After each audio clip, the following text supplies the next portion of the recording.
Sacred Symbols, a PlayStation podcast, is brought to you by, well, you. If you want to learn how to support our show, go to patreon.com/laststandmedia.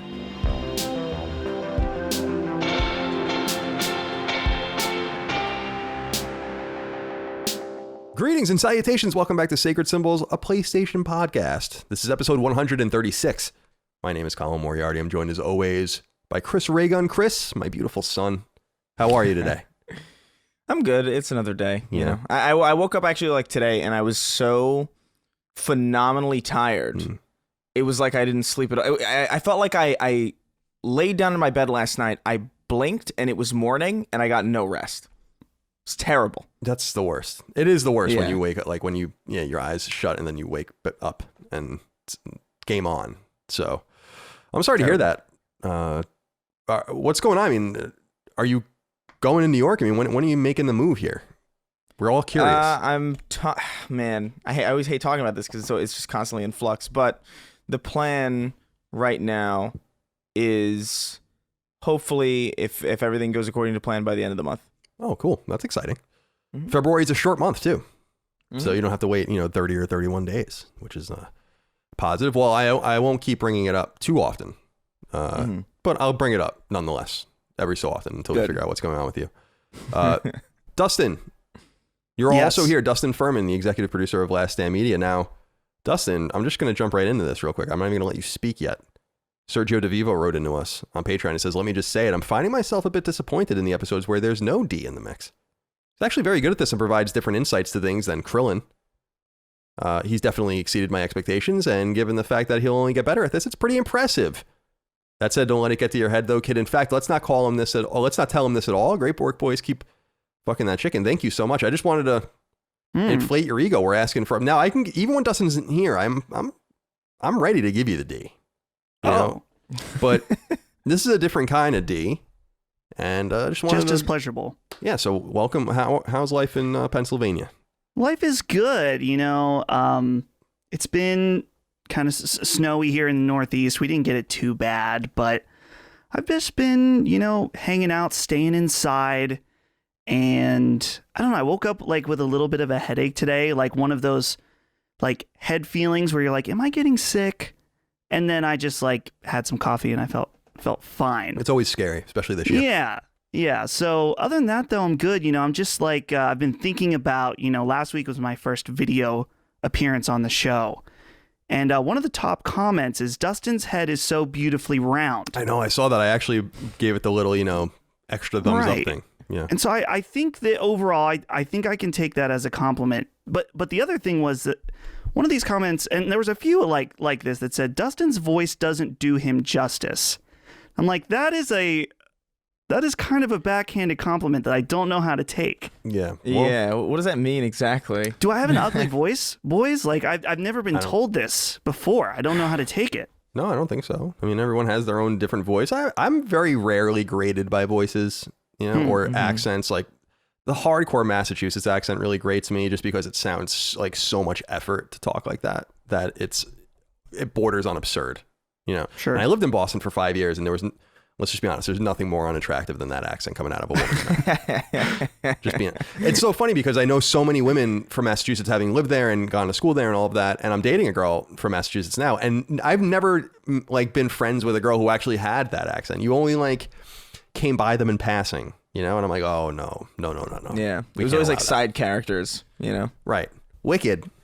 So, well, welcome everyone. Hope everyone out there is doing great. By the way, did you guys get your vaccines yet? People have started getting vaccine. Like, my mom got her vaccine and stuff, so it's happening, I guess. I haven't heard anything about any of that. Yeah. So. Yeah, I think the rollout right now is mostly for older people. Like, Holly's grandma just got her first dose. So I don't know though. I'm not against it, but I don't know if I need, not that I don't need it, but it's just I'm still young and fit. I may have already even gotten it at PAX East, being around thousands of people. So who knows? Yeah, we have a theory in my family that we all got it. Late in 2019 even. Early, because my sister Dana got wiped out by something, and then everyone kind of got it. I don't know, who knows, but I was wondering, like, could the vaccines also just be another Chinese communist plot to take out all the old people? You know, and I'm like, well, can you just leave our old people alone? How many times are you going to try to take them out in 1 year? Just leave our old people alone. Yeah. They didn't do anything to anyone. They're not doing anything. They're just playing shuffleboard or whatever it is they do, watching Golden Girls and then thinking that they're new episodes. I don't know what the hell they do, really. Yeah. It's been a while since I've even known an old person, really. Like, my parents are kind of old, I guess, but like... My parents are old. They're both 70, but they don't... I mean, I maybe everyone would say this, but like, you know, there's like different levels of 70, and my parents don't seem 70 at all. Like, in any way do they seem... Like, my grandma and grandpa were a little older than 70, I think, when they died, and they were like old as fuck compared to my parents. It's interesting how that all goes. Yeah. All right, boys. Let's see here. Oh, so big news is my game. The next game that I worked on, Habroxia 2, is out, and it's on PlayStation 4, PlayStation Vita, Switch, Xbox One, and PC. And we got a lot of people writing in about this, which I appreciate. Jeremy Miller wrote in, though, and said, no doubt a lot of people will be justifiably sending praise to Colin for the release of Habroxia 2 and its great reviews across the board. However, I wanted to single out Barry for really crafting some top-tier gameplay and coming such a long way since Perils of Baking. It must be so rewarding for him as a game developer to see the increase in skill throughout the years reflected in these awesome review scores. And I just wanted to say that it's well earned. Really hope we get another Sacred Symbols Plus with him around launch. So we will. We're going to record another review discussion and kind of making of with him. And I wanted to read that out specifically because I get a lot of credit for Twin Breaker, right? And for Habroxia too. But it's not really me. I'm like, I told Barry this when I signed with him and acquired part of Lilymo and all of that, where I was like, I'm kind of lucky to be with you. Like, I remember I got to go through these emails one day. It would be funny when we're older, where I was like, do you sure you want to do this? Because you're kind of the talented one. You know, you need me maybe to write a little bit and do some marketing and all of that. And obviously I have a huge platform, but all the credit goes to him. I'm very fortunate to have someone like him that is like a maestro of game development, of just old school game development. He's amazing. And so I'm lucky to be with him. And yeah, I wrote it in the idea in Sabrina and I tried to tell a really minimalist story because everyone complained about Twin Breaker's story being so verbose, which was the idea, but I tried to be really true to the era. So there wasn't too much for me to do. I mean, some of the things like bounties were my idea and all that kind of stuff. And I tweaked some of the gameplay stuff, but this is really out of Barry's head. And I want everyone to send all your praise to him, as well as Wayne Kubiak, who did most of the art in the game. And he's an amazing pixel artist. He worked on other big games too, like Binding of Isaac and all of that. And he's going to be working with us on our next game, which we're really excited about. And that's awesome. I didn't even know that. Yeah. And then Hang On, Get Ready did the soundtrack, and it's exceptional. And it's on Spotify and other places. And I do want to recommend people go check that out as well. Edge of the Penumbra is like my favorite song on the soundtrack. It's just excellent. So we're really happy to have an 80 on Metacritic, which makes us one of the highest releases of the year so far, which is funny. And we're really proud of the game. And I think we made something that's accessible but difficult. I read one review and actually reached out to the critic because he actually got it. We made the game modular. You can make it as hard or as easy as you want it to be. It's actually quite special in that way. You can literally buy upgrades, and then if you think that you're too strong, you sell them back. You know, you can like literally just stop buying upgrades or try to get through the game with no upgrades, and there's New Game Plus and all of that. We're really, really happy with it. And I love Twin Breaker. I think Twin Breaker's awesome. I think Habroxia 2 is our best game. And so thank you all out there for supporting it. And it's available everywhere. So go check it out. Thank you. And Dustin, nice job on the trailer, which went on PlayStation's YouTube channel. So that's pretty exciting. That was cool. It was a cool feeling to have that trailer on there. But yeah, it's been cool to watch the success of the game, and shout out also to Ben and Dave, your PR people who they getting on Metacritic is honestly an impressive feat for a game of this scale, and it was on the front page. So shout out to them, because I'm sure that was not easy. I remember Ben like getting calls from people at Metacritic, like getting all the pieces lined up. So yeah, no, he did a great job, and Ben obviously is our newest hire in Last Stand Media too, but he also has a PR firm that represents our game. So yeah, without them, it's so nice to not have to deal with the end result stuff, like dealing with codes and questions from all that tedious shit. Yeah, it's just like we want to just focus on the game and patching it. And Barry and I have been going back and forth all day on some future ideas. I think Carboxia 2 seems to be doing really well. So go play it, please. Go check it out if you can. And thank you for all of that. Now, a couple more things to get through, boys, before we begin.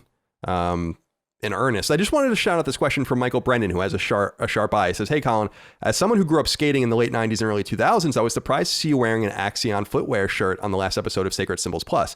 I was just wondering if there was a story behind the shirt. Axion recently relaunched their brand, so I suppose you were just celebrating their return, whether or not you were aware." I wasn't aware. So as everyone knows, my brother Dagan, 11 years older than me, pretty prolific skateboarder in the 80s and 90s and into the 2000s, and I inherited all of his shirts from 1988 to the late 90s probably, and I have hundreds and hundreds of t-shirts in my closet, so I just wear all of them. And so you're going to see these shirts pop up. So that Axion shirt is probably from the early 90s, and I didn't even realize that I was really wearing anything special. So thank you. And now I have my Human Fun shirt on today for all of our Seinfeld fans out there. Good. All right, let's see here. I thought this one was interesting because I did forget this. James Solar wrote into us and said, "Slight clarification from episode 135. You discussed the Tomb Raider movie from 2018 starring Alicia Vikander.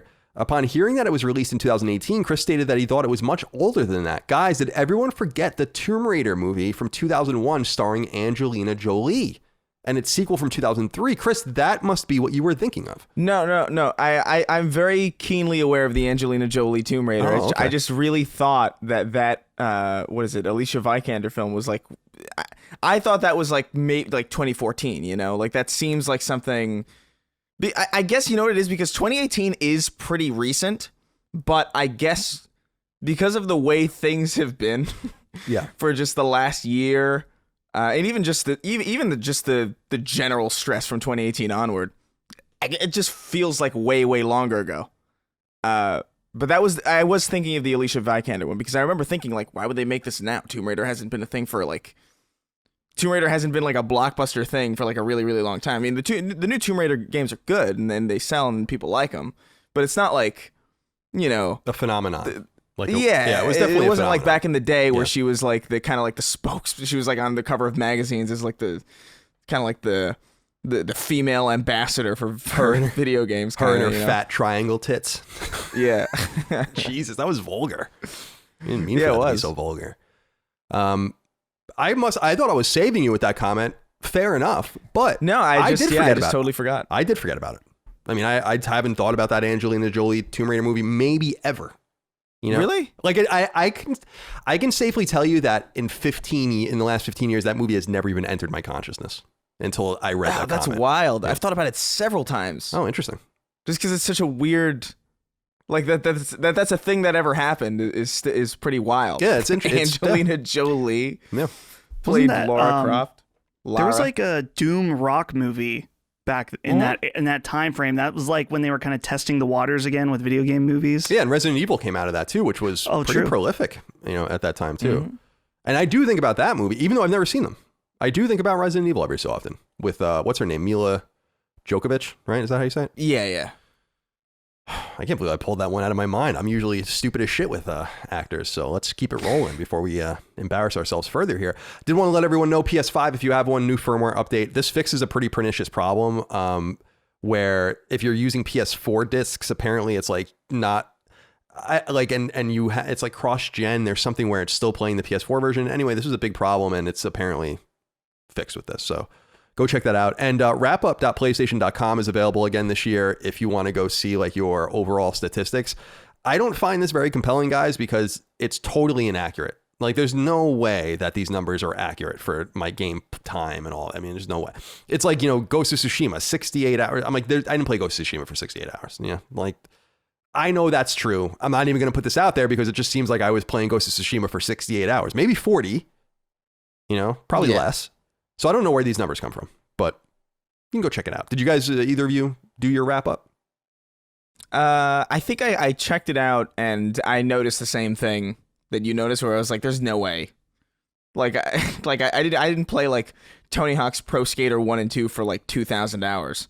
Yeah, you it's know, like, or like or like some nonsense. Because there are some that I know for a fact that I remember this. I left this on pause when I went to drive like to my friend's house, and I spent like the entire day there. So I have like 48 hours on some nonsense. It's like, yeah, no, I don't know about this. They got to make it more elegant solution, because that's a really cool idea, but you have to start hard coding stuff like in the game so it knows when you're actively playing it. And I know another thing was weird too, was people might remember when I was streaming a little bit last year, I just started randomly playing the Division 2 again, and it said I played 0 hours online, and I'm like, well, and I was at first I was like, oh yeah, that makes sense, and then I was like, no, wait, that's not true. I played the Division for probably 20 hours or so this year, so that's all just, it's all in the ether, boys. Have you jumped into the Division recently? No, because they just put that PS5 patch out, update. 60 frames. Yeah, I saw that, and well, I want to do the tower thing that they released, which I think sounds really fun. That sounds like totally up my alley. That's exactly the kind of shit I like. Yeah, like 100. There used to be a thing in Tales of Destiny called the Tower of Dragua, which is like this thing where you fight and going up and up and up and up, or like some of the old games like Azure Dreams and Dark Cloud, where you're getting deeper and deeper. I love that stuff. Steam World Dig and all of that. So when they announced that update where it's like you climb a building that's 100 stories, and I'm like, yeah, fuck yeah. Yeah, that should just be the Division. Now you can do it. You know, I don't need any of this other nonsense. Just let me climb buildings. Yeah. But now you can climb that building in 60 blazing, beautiful frames. Beautiful. That's how Donald Trump would probably say it. Beautiful. 60 beautiful frames. He walks in and he sees Barron playing, you know, and he's like, those are 60 beautiful like, there's frames. more frames than you could ever believe. These frames are beautiful.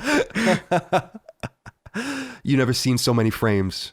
We have tell the best me the PS5 frames. has the best frames.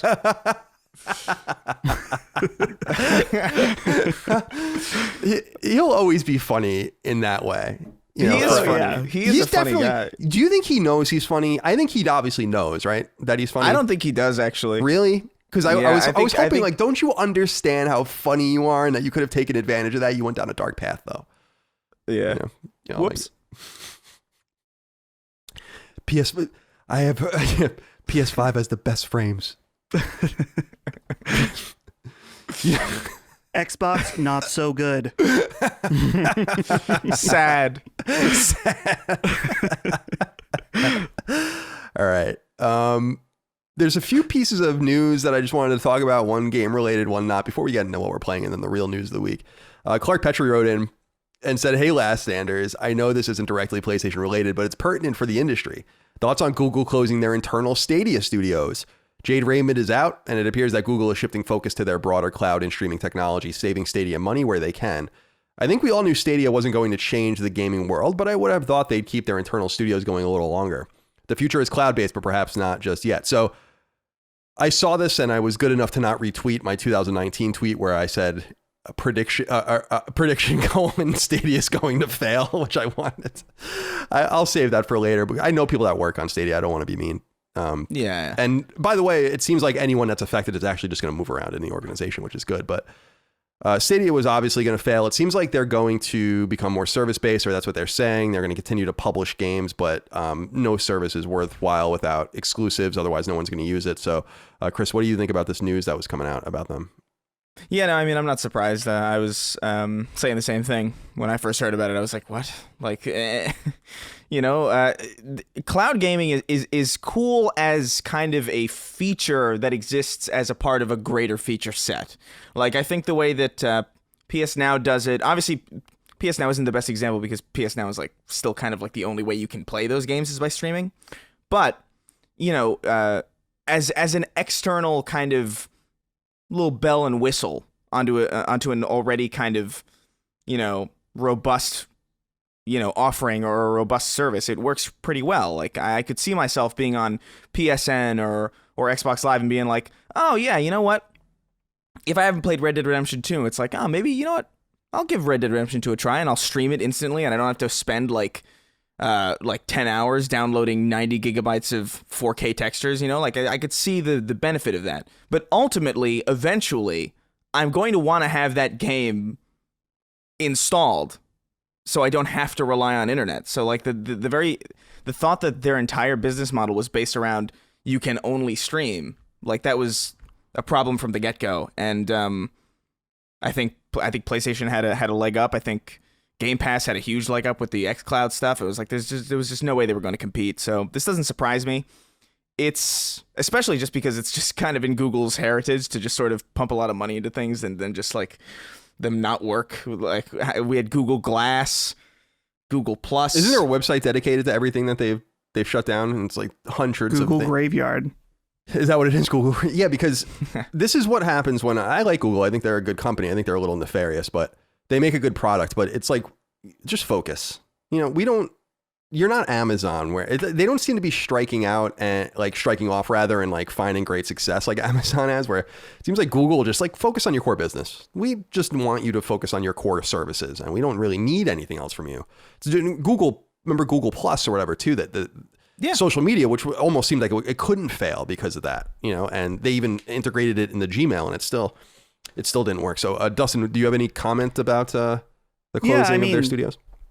The only thing I just feel bad for those. I mean, it's two teams, one in LA and one in Montreal, I believe, that, they have spent the last year in production on a game or games, and now they're just going to disappear. So I don't know. You hear stories about developers that work on games for way longer than that, years and years, only to have something canceled or a studio go under. And I can't imagine what it's like to have work like that just disappear for years of your life, your work life just gone. So that's what I feel bad about. Yeah, it's predictable but sad. The Jade Raymond thing, I guess it needs to be said at some point. Jade Raymond hasn't done anything in a long time. Like, I don't understand why this is a name that's even bandied about as relevant anymore. No offense to her. She's perfectly nice. She was the executive producer of the Assassin's Creed franchise for what some people would call its best era. But when she left Ubisoft, she hasn't done shit. I mean, it's been like 10 years. Now she's moved into more of a management role, managing director and all that kind of stuff. She's not really hands-on with the game anymore. And, she was like the GM when Battlefront 2 came out over at that studio at EA. And, but you can see her name was just being bandied about as the managing director. In other words, like a kind of the Shannon Studstill or something of that studio, which is important, but it's been a long time. And I just don't know, because everyone's like, oh, Jade Raymond's out. What's she gonna? It's like, I don't know. Who cares? No offense, but it's like, I don't understand what, like the furor around this person anymore. Yeah, it's not like Kojima or something. Right. So it's not even like Amy Hennig or someone where it's like, she's never been associated with a game that's like that stellar. And even executive producers are really important. They're the ones that help make things behind the scenes, but you would rather have like the creative director or the art director or the writer or something of Assassin's Creed if you want to talk about the people that really made it what it was. So no disrespect. It is disrespectful. I'm not trying to shit on her, but I just don't understand why I keep seeing that. If you even go to her Moby Games, Moby Games is a great website if anyone doesn't know it, but if you go to her page there, like it's a lot of old stuff. So be interested to see what happens with her because, she's out. The other thing that I wanted to talk about real quick, James Kinslow III wrote in and said, I know this isn't PlayStation related, but can we take a moment to say RIP to Dustin Diamond? Colin, I know you're a fan of Saved by the Bell. And he says, are you Chris? And Dustin will talk about it with you as well. What was your favorite Screech moment? Thank you, and may you guys have a great day. So I am a huge Saved by the Bell fan. Of course, Screech didn't premiere on Saved by the Bell. He premiered on the Disney Channel show Good Morning, Miss Bliss, set in Indianapolis, Indiana, which later was retroactively made the first season of Saved by the Bell. But he is an interesting character, specifically because if you know about your Saved by the Bell lore, he had a massive falling out with everyone on the show. And basically sold his soul and like just totally wasn't involved in their... even with, there's a new Saved by the Bell on, which I think is awesome. I have to watch it still, but like some of the guys are in it and he has nothing to do with it, or had nothing to do with it. So I always found him kind of a tragic figure. He was way younger than them when they filmed it. Seems like that he was kind of picked on and stuff and left out of the fandom. And then, kind of, I don't know. So does anyone have anything to say about Dustin Diamond? R.I.P. Dustin Diamond. Yeah, so like I never watched Saved by the Bell. I've not seen a single episode. That's unbelievable. I know like general, huh? That's unbelievable. Me neither. That's unbelievable. Because I remember by the time I had seen like even clips of it, I was like, well, this doesn't look like anything that I would particularly. It reminded me of like Full House, but also like in school, and I was just like, I don't know if I. Or like Boy Meets World or something like that, where it's like I never cared for these types of shows. It's a lower quality Boy Meets World, definitely. Yeah. And I was just like, all right, well, this exists, but like I know Dustin Diamond from Celebrity Fit Club. Oh yeah, I loved that show. Yeah, dude. It was where he was the most entertaining part of that. Whenever he was on, I don't remember. This was like 2007. Yeah, it was like 2007. I was in high school, and me and my friends would race home to watch trashy reality television just to see Dustin Diamond like cause problems on this VH1 reality show set for no reason. He was just antagonistic for no reason, and it was so entertaining. It's funny you remember that because I was in college when that was on, and yeah, it was Celebrity Fit Club was amazing. I don't know that they can do that show anymore. Dude, I was watching because when I heard about it, because when I heard about this, I went back and watched a bunch of clips, and it's hilarious. He's like, I lost so much weight, and I didn't do anything they told me to do. I did nothing. This whole thing is bullshit. And it was really great. Like he was really genuinely funny. So yeah, no, I don't know. He was definitely a tragic figure even in that show. But yeah, I don't know. He had like a breakdown, but he he died. He's only 44 years old, and he died of cancer. So it's a sad thing nonetheless. Terrible. So R.I.P. Dustin Diamond. He was definitely a part of my childhood. I'm 36 now, so Saved by the Bell was on when I was in elementary school and in middle school, and that was what we had wanted high school to be. Like you had to kind of be there. I totally get what you're saying because you kind of had to be there. Well, yeah. Well, he was from my childhood too, but in a very, very different context. Now this one's for you, Chris. Capcom decided to let everyone know for some reason. That is it Lady Dimitrescu? Is that how you say it? I think it's Lady Dimitrescu. This is exactly the same word. Remember we had this conversation 2 weeks ago where I'm like, I don't know where the syllables go, but they let us know the bad guy from or one of the bad guys from Resident Evil 8 Village is 9'6" tall. Yes. What does that do for you? I thought this was bizarre that they made like that this was like a public statement that they made felt really bizarre because they must know what's going on, like obviously, like they have like marketers and people paying attention being like understanding that this is kind of like this big degenerate meme that's just been strewn about the internet. So the very idea that they felt the need to post like a Twitter picture in the same way that CD Projekt Red will post like we've delayed the game again. They just post this thing where it's like, hey, by the way, just so you know, this is the correct height of this fetish character that you have all usurped from our creative brains, and just letting you know that so your fan art is more accurate, I guess. Yeah, they're embraced. I don't know. They embraced it. Yeah, they did, but they also like. It was like embracing with like just enough plausible deniability. You know what I mean? Yeah. Because it was just like, oh, people are curious about the height. They're not sure. And it's like, okay, come on. Yeah, I don't have a giantess kind of thing going on. So that's not hot. No. That actually turns me off when it's like 9'6". I mean, she's gonna that's be terrifying. playing in the WNBA. That's an unbelievable height. It's like an that's unbelievable scary. height. Yeah. Dustin, are you turned on by this? No, it's not my thing, but I do think that, like Chris was saying, I think it's kind of brilliant how they leaned into it because they're like, okay, we've already reached a meme status for this game. Let's lean into it without, really leaning into it. And I think that'll only help them as this game's marketing progresses. So it's not going to end here.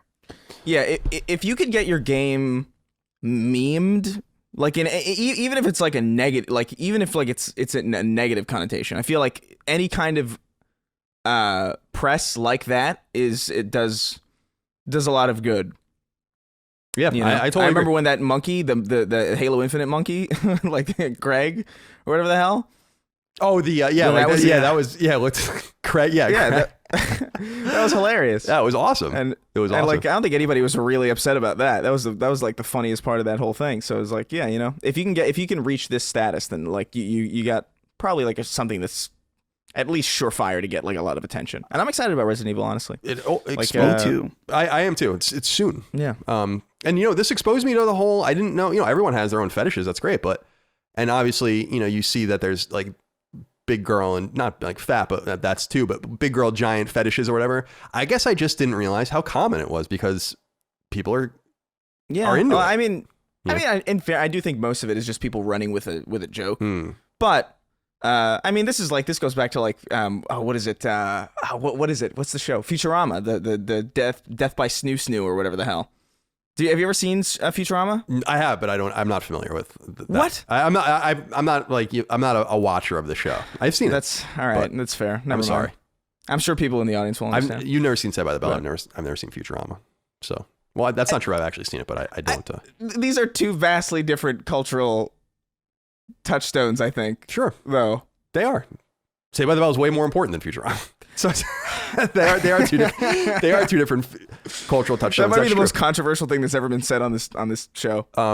Yeah, it might be. It might be. Now, yeah, you know, to each his own. You know, I'm into that. You know, I prefer a more petite woman, but you know, everyone's into what they're into. You know, I like my women like I like my déjeuner petite. It's a little bit of a French joke for you. You know, déjeuner is lunch. Petite déjeuner is breakfast. So you just, you know, it's a little wordplay there. I'm too American to know anything about France. I'm very scared.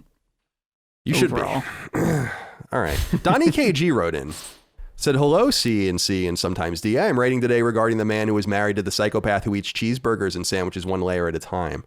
My advice to this man would be to choose a divorce because I believe that I encountered her soulmate as a child while vacationing on the Outer Banks. Oh, down there in North Carolina.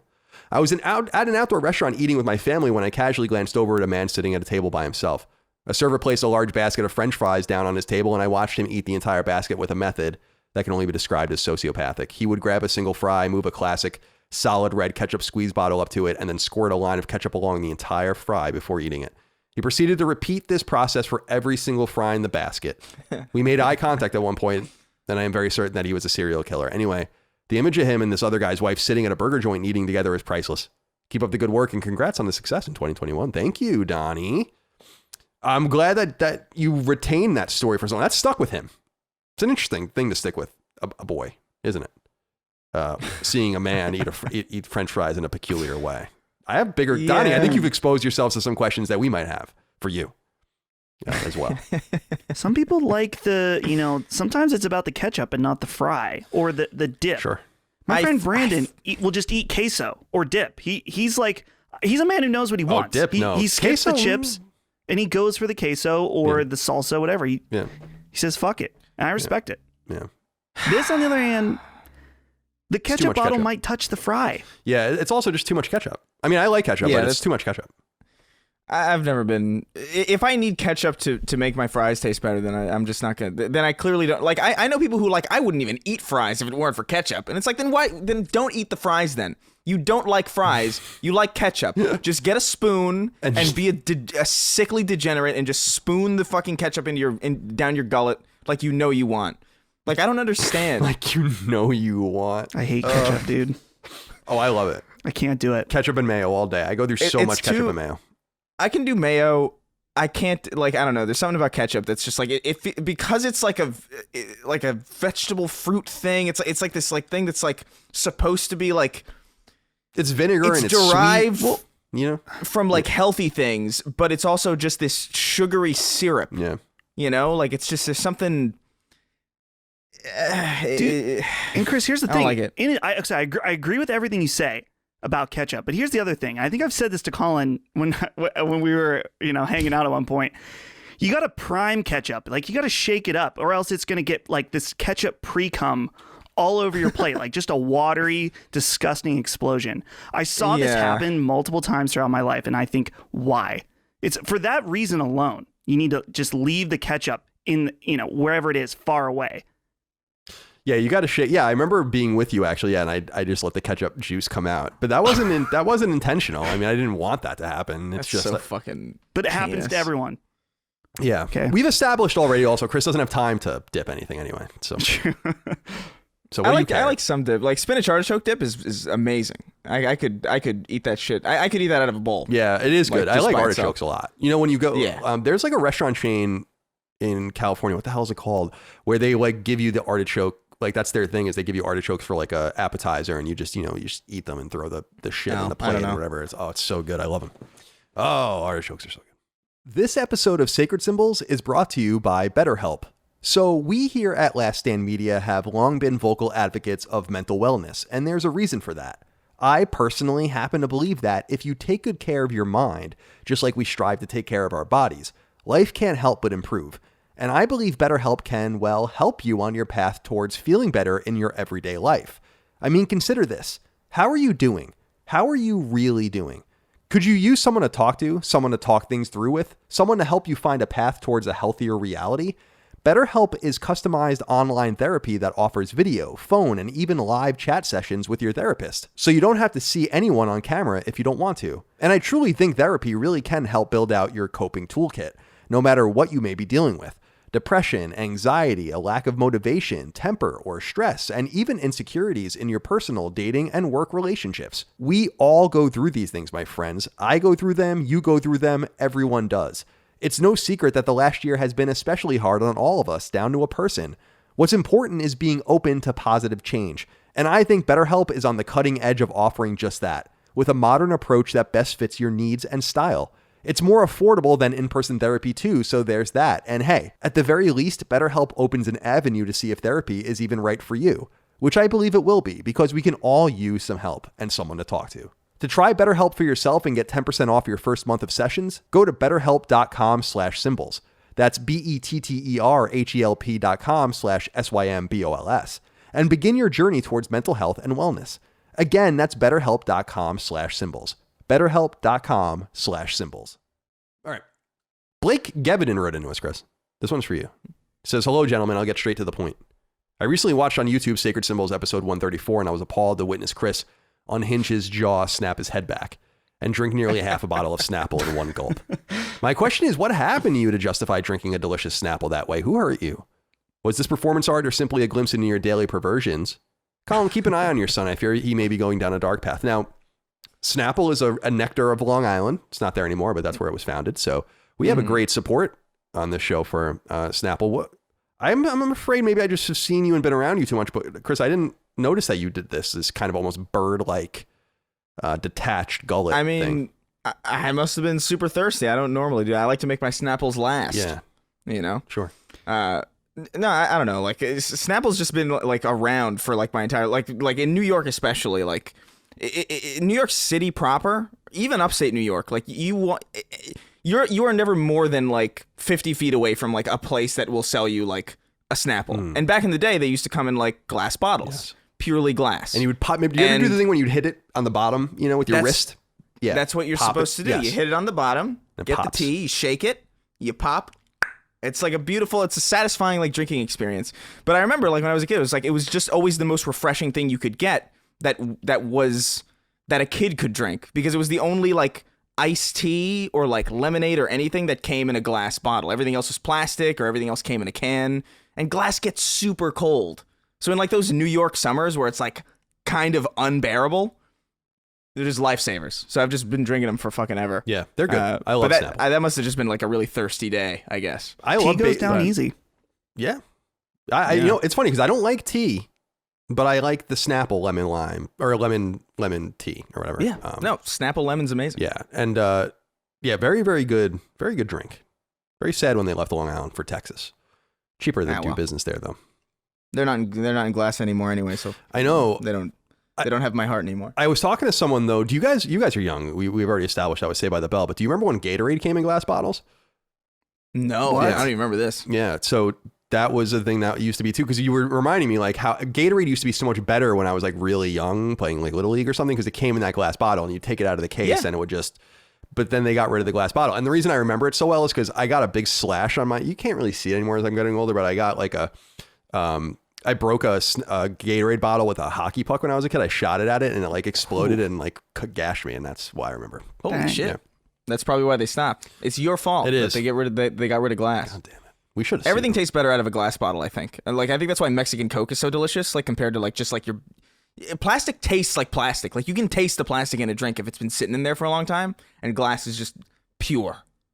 That's why I stopped any company eating, that's like, huh? I was going to say, I stopped eating Welch's jelly years ago because it stopped coming in glass. When they started putting plastic, I'm like, I don't want this anymore. And I stopped eating. Yeah.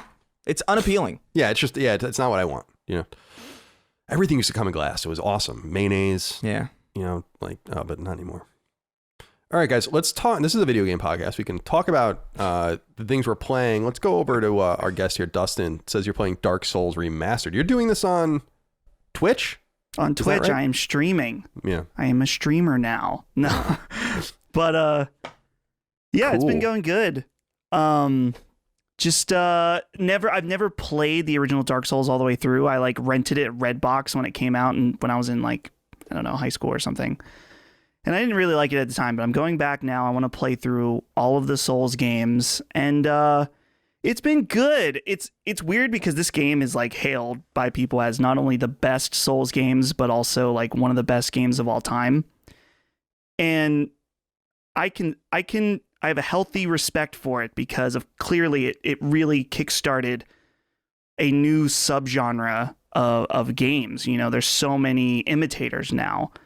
But there's some jank there, definitely. Like, and I was thinking, Colin, about you, who have never really been into these Souls games other than Bloodborne. And I was thinking, I think Colin would like the newer ones a lot more because this feels much slower and way clunkier. So, but other than that, it's been fine. Still, I mean, there's other stuff. I'm playing through Hitman still and stuff like that. But we already talked about that, so it's been all Souls. And there'll be a Hitman 3 spoiler cast and review discussion, Sacred Symbols Plus episode. I didn't even pimp Patreon today for some reason, but remember, you can get our show 3 days early and ad-free by supporting us on Patreon, patreon.com/laststandmedia. About 10,000 of you over there. We really appreciate it. And you can submit your questions, comments, concerns, thoughts, and ideas. And one of the things you get access to is our weekly Patreon exclusive episode of Sacred Symbols. And yeah, next week, Chris will be going in a solo mailbag. I had Richard Hogue, the lawyer, on last week talking about the GameStop situation. The week after will be Hitman. The week after that will be Herbroxia too. So we have a lot of cool stuff coming up. And of course, all that goes for Defining Duke, our new Xbox podcast as well. It's funny because when I was at IGN my last year, I took a week off because I was like stacking so much vacation time. And I spent a lot of it trying to play Dark Souls. And I didn't get very far, but yeah, I just didn't like it. I want it. It's like one of those things where I want to like it, but I've also said, I've been pretty honest that I feel like a contingent of the hardcore fan base is just really annoying. I find Souls fans to be amongst the most annoying fans in video games. And right. And I'm not saying all of them. I'm just saying there's a lot of them, right? Like I just don't see this in a lot of other things. Like, you know what I was thinking about, guys? I'm sure if you're in the fighting game community, it's different when you're really granular about it. You would think those motherfuckers would be the most annoying, but they're not. I was just thinking about that recently in the shower. Like, you would think they would be the most annoying because they're all competitive. They play with each other. They have these communities and these in-jokes in these games. They sometimes play for many years, and they're not annoying. They're actually really interesting. But Souls fans, when you're like, I'm like, yeah, it wasn't Dark Souls for me. You don't know what and then like you get brought to the mat 30 years of games like you've never played a video game before because you can't play. You don't want to play Dark Souls. I don't want to subject myself to it. You know, I liked Bloodborne because it was definitely faster. You know, and that's what I liked about it. Yeah. And Dark Souls 3 is way faster than Dark Souls 1 and 2. And the other thing, it's beyond just the speed. Like, I feel like Miyazaki and the Dark Souls, the core of what it is, there's like a ratio of like challenging and annoying. Like, you got to hit the balance. And like some things like maybe start annoying, but then they like the way you overcome them becomes satisfying, right? That's kind of part of the game design. And in Dark Souls, I don't think that balance is quite right. There are things in it that are just there to fuck with you and piss you off. And I've played a lot of these games, so I get it, and I actually like that element, but it's like sometimes it's just like a step too far. Yeah. But yeah. It's like a glutton for punishment kind of thing, which is just not for me. I like it in 2D games, but I just feel much more capable of 2D games than 3D games. Okay, and then Chris, you're playing Control, presumably on next gen, I assume. Yeah, talk to me about it. I haven't jumped too far into it. I haven't had much time to play much of anything this week. I've just been really, really busy writing and like getting a lot of video stuff done. But I jumped into Control just to see how it felt. Feels really good.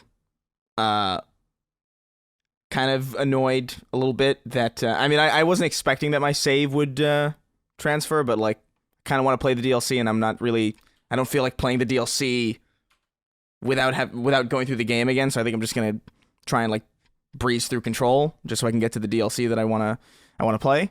But I'm looking forward to it. I'm looking forward to playing through it again. I really loved Control, and now it feels like it's smooth and it feels like it runs properly, which is nice. So I would recommend it. Yeah, it's really good. Cool. I want to get back to it as well. So someone had written to me that there's like an art book that they released with Control that's like really granular in the story and stuff like that. And I remember, Chris, when you and I did the spoiler cast, how confused we were. We had no idea what the hell was going on. Yeah, like I really did. I remember spending an entire day going through all the documents and like watching the dude on the videos and stuff. Like, it felt like the Dharma Initiative and Lost and shit. It was cool. I've been thinking about it. I platinumed it on PS4, but it's one of those games I feel, well, I'll get into the games I'm playing and you guys will understand a little bit more.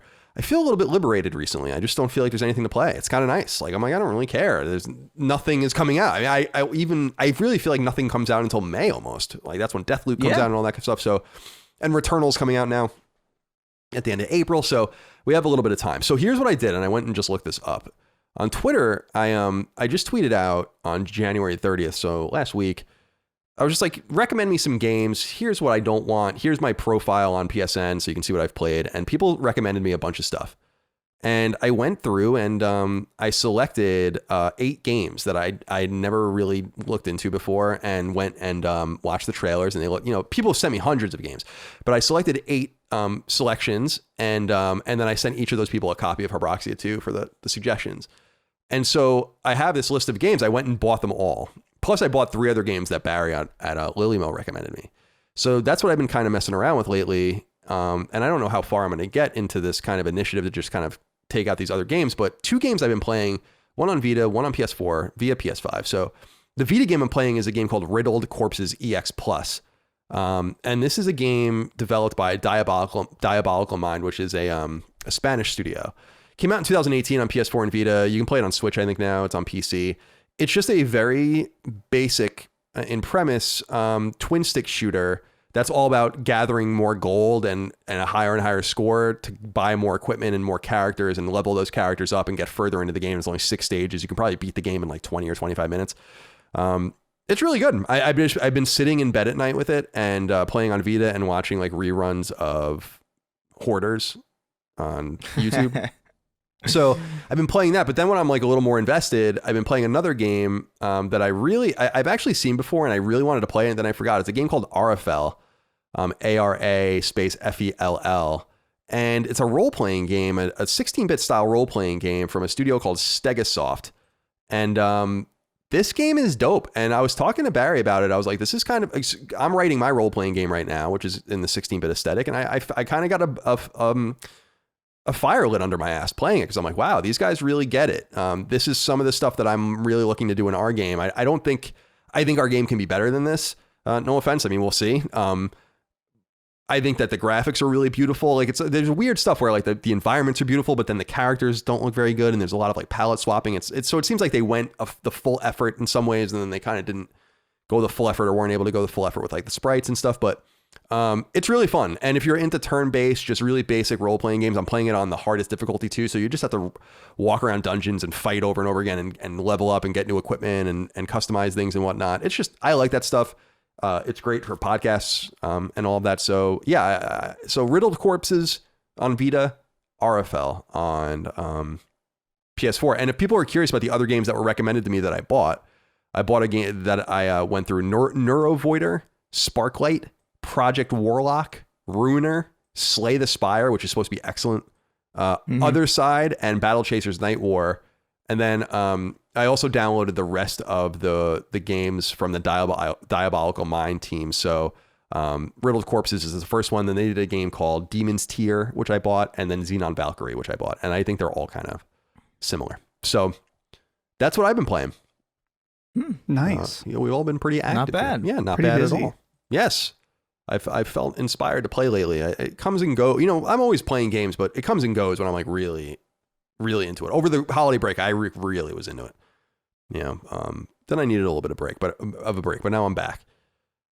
All right, boys, let's get into the news. Quite a few big things happened this week, and it's no better time to get into the news than 50 minutes into the show. So, number one, Sony has revealed new sales data from its third quarter 2020 financials, and they show a lot of positive data for Sony as a whole and the PlayStation brand in particular.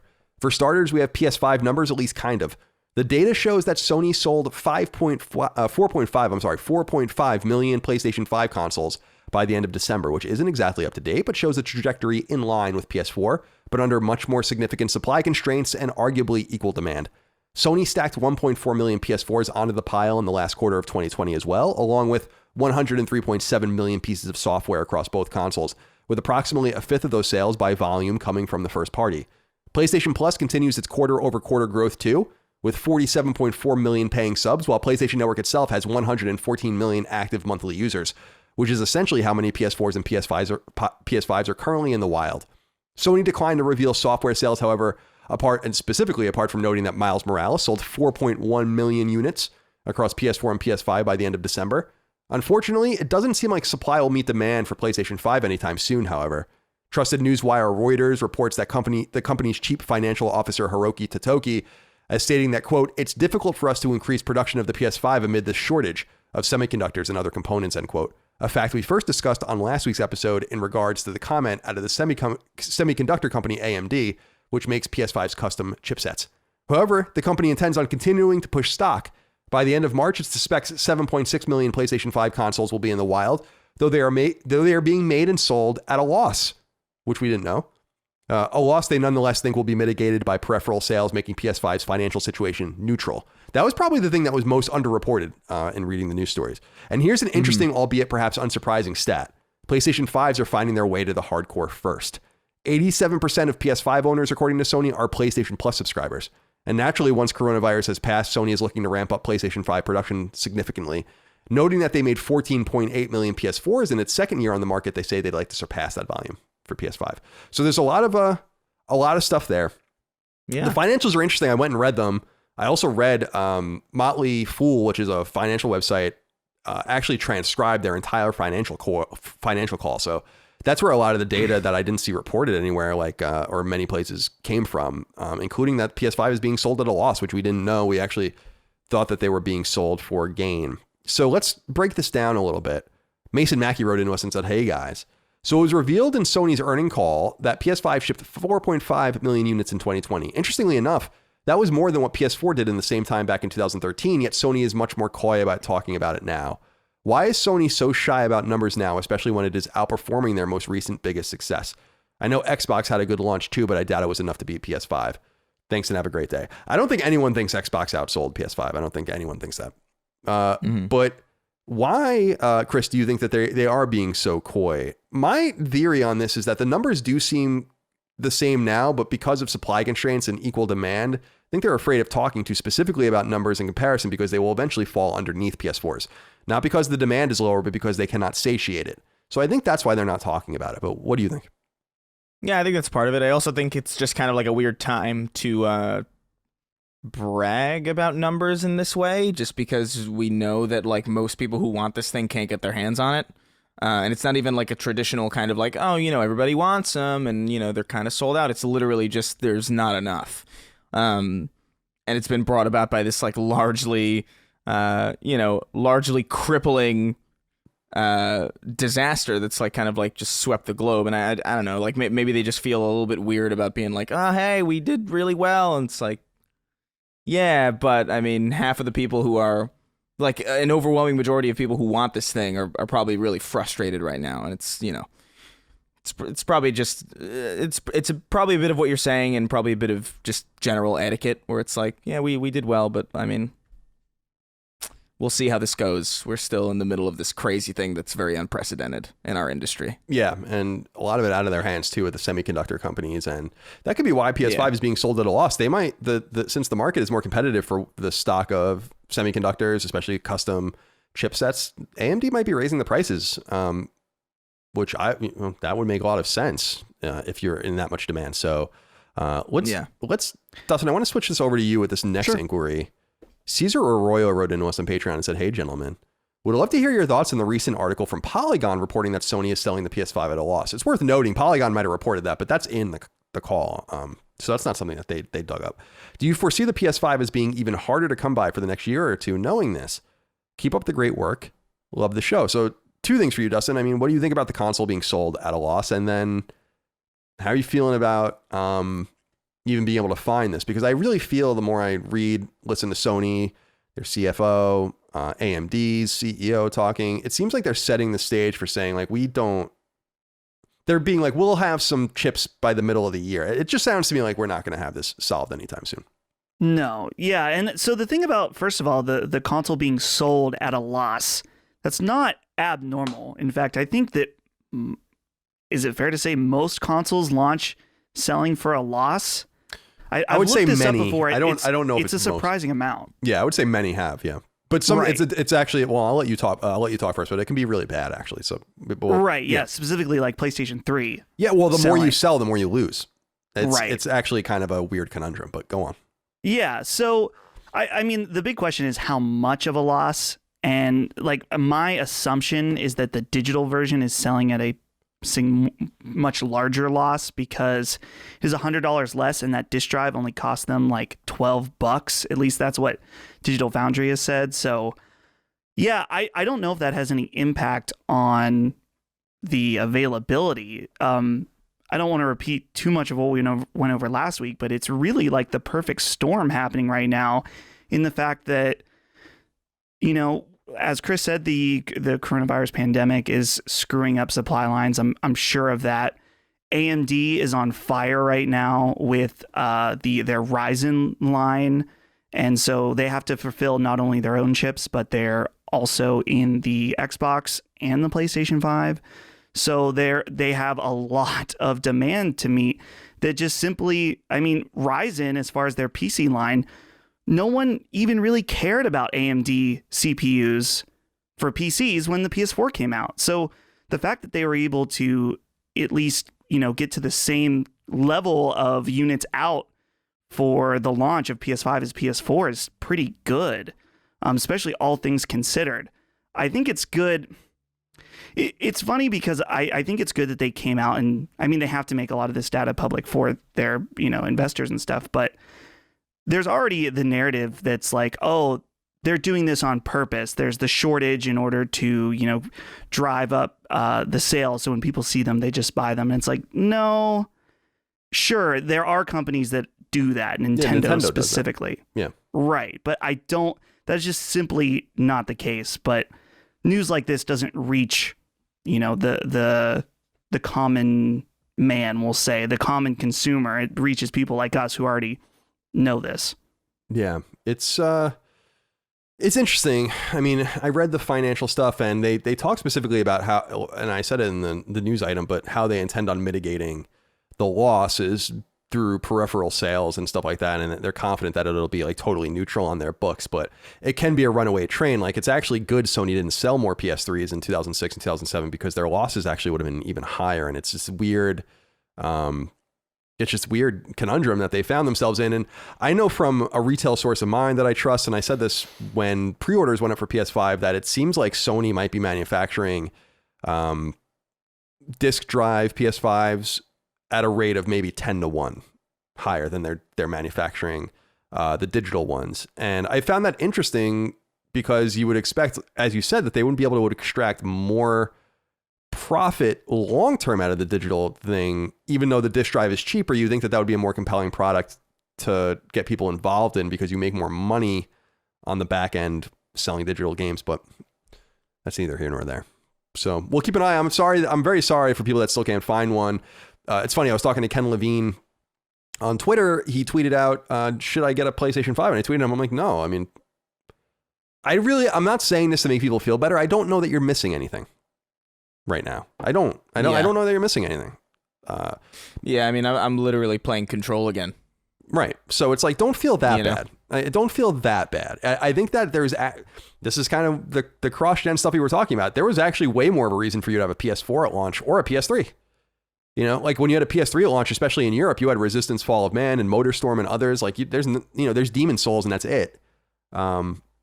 Everything else can be played on PS4, so don't feel so bad if you don't have one yet at all. By the time you get your hands on one, then the games will finally be here, hopefully. Yeah, I would say just even generally speaking, like I think a console's really worth having about like a year and a half in to its launch. I think that's like when it really, because like even I even think about some of like some of the biggest successes.